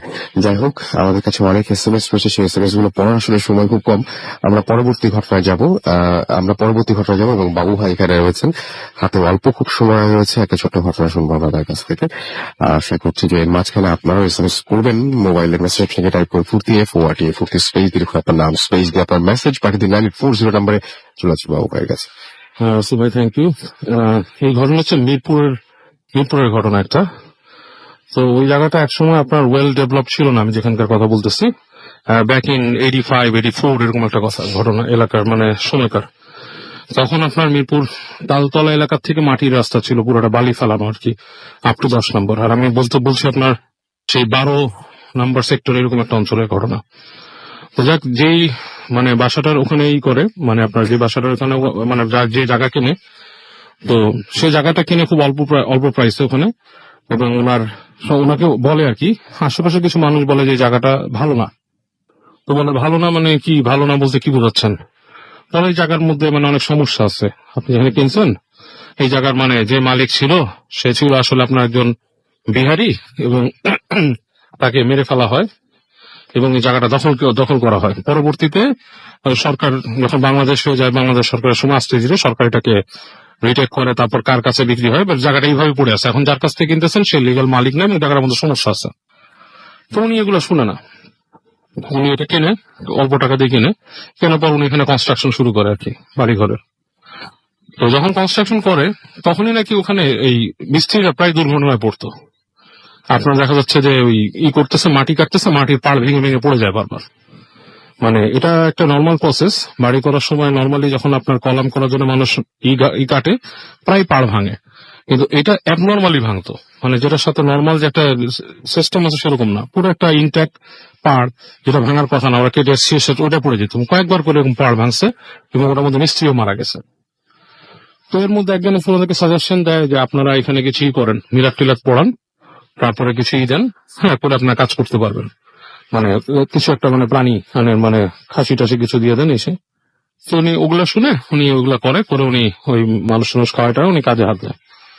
তো তারপরেও কনস্ট্রাকশনে বিভিন্ন পর্যায়ে বিভিন্ন সমস্যা ওখানে হয়। তো লাস্টে উনি বাড়িটা যখন কমপ্লিট করে ফেলে, উনি প্রথমে 3 তলা একটা বাড়ি ওখানে তৈরি করেন, এবং বাড়ি তৈরি করার পরে যখন ওখানে আপনার ভাড়াটিয়া খুঁজে, প্রথম তো ভাড়াটিয়া পেত না, উনি নিজে আপনার উপরে থাকতো, 3 তলায় থাকতো। তো উনি ওই সময় প্রথম দিকে নাকি ওইটা আপনার এক্সপিরিয়েন্স করতো যে বাসার মধ্যে আপনার ওনার যে রুমটা ছিল কর্নারে, সামনে ছিল যুদ্ধ এলাকা, ওনার মনে হতো ওনার বাসার মধ্যে মানুষ হইচই করতেছে, পুরা মানে খালি বাড়ি, মানুষের ভিতরে হইচই শুরু হয়ে গেছে আর কি, কথা বলতেছে মিডল ইসে, এবং প্রায় কথাগুলো আপনার উর্দু স্পিকিং এ টাইপের আসতো আর কি। তো উনি খুব ভয় পেয়ে যেত, কারণ ওনার পুরো ফুল ফ্যামিলি এখানে মুভ করে আসে নাই, ওই যিনি কিনছিল ওনার ছেলে এবং ছেলের বউ দুজনকে রাখছিল। তো তারা ভয় পাওয়ার পর আপনার মানে বেশ ভয় পেত রাতের বেলা। ঘটনাটা কি, দিনের বেলা উঠে বলতে কেউ নাই, এবং পাশের বাড়িটাও বেশ দূরত্ব, এখানে পল্লব এইসব এলাকাগুলো বেশ ফাঁকা ফাঁকা ছিল। তো এই জিনিসটা হয়তো একদিন যেটা হয় যে ওনার বাসার মধ্যে একটা বেড়াতে আসে, মেহমান বেড়াতে আসে, মেহমান এসে সন্ধ্যার সময় ছাদে ঘুরতে যায় আর কি, বেড়াতে যায়। তো ছাদে ওঠার পরে ছাদ থেকে সে পড়ে যায় সামহাও, মানে দেখা যাচ্ছে যে হঠাৎ করে একটা চিৎকার শুনে নিচে যায়, পরে যেয়ে দেখে যে 3 তলা ছাদ থেকে ওই মেয়ে যেটা ছিল সে পড়ে গেছে। তো পড়ে যাওয়ার পরে তাকে নিয়ে যাওয়া হাসপাতালে। তো মানে লাকিলি সে মরে নেই, এবং মানে খুব বড় ড্যামেজ কিছু হয়নি, পা মচকায় গেছিল এরকম আর কি। মানে কয়েকদিন হাসপাতালে থাকে। তো তাকে জিজ্ঞেস করা হয় যে তুমি পড়ে গেলা কিভাবে? বলে যে আমি ওই ছাদের মধ্যে দাঁড়ায় ছিলাম, হঠাৎ করে আমি দেখলাম যে ওই বাসার যে মানে ভাবি আর কি, মানে ওনার ওয়াইফ, ছেলের ওয়াইফ, যে সে ছাদের মধ্যে এসে হেঁটে হেঁটে আসলো, কোনো কথা বললো না, আমার পাশে দাঁড়া আমাকে ধাক্কা দিয়ে ফেলে দিল। ইট ওয়াজ নট পসিবল, কারণ উনি ছিলেন বাসার ভেতরে, রাইট। বাসার ভেতরে, উনি ছাদে উঠে ধাক্কা দিয়ে ফেলে দিবেন কোনো ঘটনা হতেই পারে না। এবং তারপরে ওই বাসা সম্বন্ধে অনেকে শুনতো যে বাসার বারান্দার মধ্যে আপনার পা ঝুলায়, হ্যাঁ, বসে থাকে কে, বাসার ওই বারান্দার মধ্যে 2 পা ঝুলায় বসে আছে রাতের বেলা। এবং অনেকে দেখতে বাড়ির মালিকই বসে আছে, মানে যে কিনছে ফ্ল্যাট সে বসে আছে, এরকম ধরনের মানে জিনিসপত্র এখানে ঘটা শুরু করে। এগুলো দেখে পরে বাসাটা ভাড়াই হতো অনেকদিন। তারপর অনেকদিন উনি এরকম বাসা ভাড়া না দিয়ে ফেলে রাখে, এবং মানে এই ধরনের অত্যাচার দেখে উনি নিজেও থাকতো না বাড়িতে। পরে বাড়িটা পুরোপুরি এমডি ছিল অনেক বছর। এবং পরবর্তীতে উনি যেটা করে, ওই একজন মানুষের কাছে কথা বলে যে আপনি যে বাড়িটা কিনছিলেন, আপনি তাকে কম টাকা দিচ্ছেন যাকে কিনছেন, আপনি বাড়ির প্রিহিস্টরি বের করেন খুঁজে। তো ওই মালিক চিন্তা করে যেটা আমার একটা ব্যাড ইনভেস্টমেন্ট, মানে লোভ আছে ভিতরে, যেহেতু আমি একটা জায়গা পাইছি, বাড়ি করছি, আমি ইনভেস্ট করছি, হ্যাঁ, ব্যাড ইনভেস্টমেন্ট কেন হবে? এবং উনি ওইটাতে ভাড়াও দিতে পারছে। মানুষ শুনে কিছু মানুষ ভাড়াই নেয় না, ভাড়া অকল্পনীয় কম দামে দিয়ে দিচ্ছিল উনি। এবং বাড়িতে মানে মানুষজন নাকি ভাড়া নিতে এসেও মানে একটা ভাইব পাইতো, ওইখানে কিছু একটা মনে হইতো, মানুষ মানে করতো না। তো যাই হোক, উনি বাসাটার আপনার প্রিহিস্টরি খোঁজা শুরু করে। তো খুঁজতে খুঁজতে উনি আবিষ্কার করে যে এই জায়গাটার মধ্যে কিছু কিছু মানে বিহারি মানুষজন যারা ছিল মিরপুরে, ওই জায়গাটাতে সে ওই জায়গাটার মালিক ছিল আর কি সামহাও। তো তাকে নাকি কিছু মানুষ মানে এসে মানে আপনার যুদ্ধের সময় বা সামথিং একে মেরে কেটে ওটা দখল করে নেয়। তো যে দখল করে নেয় তাকেও নাকি একদিন মানে তার প্রায় কয়েক বছর পরে পাওয়া যায় যে ওইখানে মানে রাতের বেলা সে ফিরতেছিল, তো তাকে কেউ মানে মেরে ফেলছে, ঘাড় ভেঙে মেরে ফেলে রেখে গেছে। এবং তার মানে আপনার যারা বংশধর তারা বিক্রি করে একজনের কাছে, এইভাবে করে জায়গাটা যে ওনার হাতে পড়ে। তো বললো যে এটা রেমেডি কি করা যায়, তো বলছে এটা যেটা করতে পারেন যে আপনি খুঁজে বের করেন যে যারা আসল তাদের বংশধর পান কিনে, তাদের সাথে আপনি একটা ফয়সালা করেন, তাহলে আপনি এখান থেকে বাঁচবেন। তো উনি যেটা করে, উনি খুঁজতে খুঁজতে খুঁজতে খুঁজতে সেই ওই মিরপুরের কোথাগত ক্যাম্প আছে, ওই ক্যাম্পে যায়। ক্যাম্পের ওখানে যে ওই বাড়ির যে মালিক যাকে মেরে ফেলছিল তার বংশধরকে বের করে বলে যে আমি তো ওই বাসাটা কিনেছি এবং বাসাটা এই সমস্যা, তো তোমরা সেটা এখন আর পাবা না, বাট তোমরা আমাকে বলো যে তোমরা এটার উপর দাবি কিভাবে ছাড়বা। তখন সেই আপনার যেই চার্জ ছিল আর কি বিহারি, তারা অনেক কথা বলে টলে ওনার কাছ থেকে বলে যে আমাকে আপনারা একটু সাহায্য করেন, আমি খারাপ অবস্থা আছি। তো উনি তাদেরকে আর্থিকভাবে সহযোগিতা করে এবং ওই হুজুর সহ আর কি, যিনি তাকে ইনসিস্ট করছিলেন এনে ওই যে বিহারি যে বংশধর ছিল তাকে নিয়ে আসে ওই বাসায়।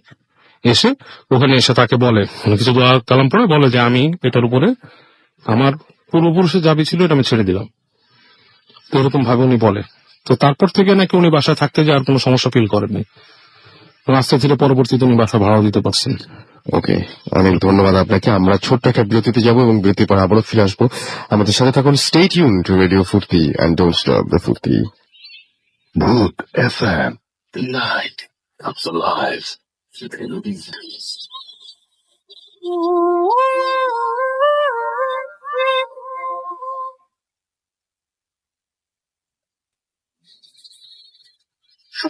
সবসময় রেডিও ফুর্তি চলছে ভূত এফএম এবং ঘড়িতে সময় রাত 1:54।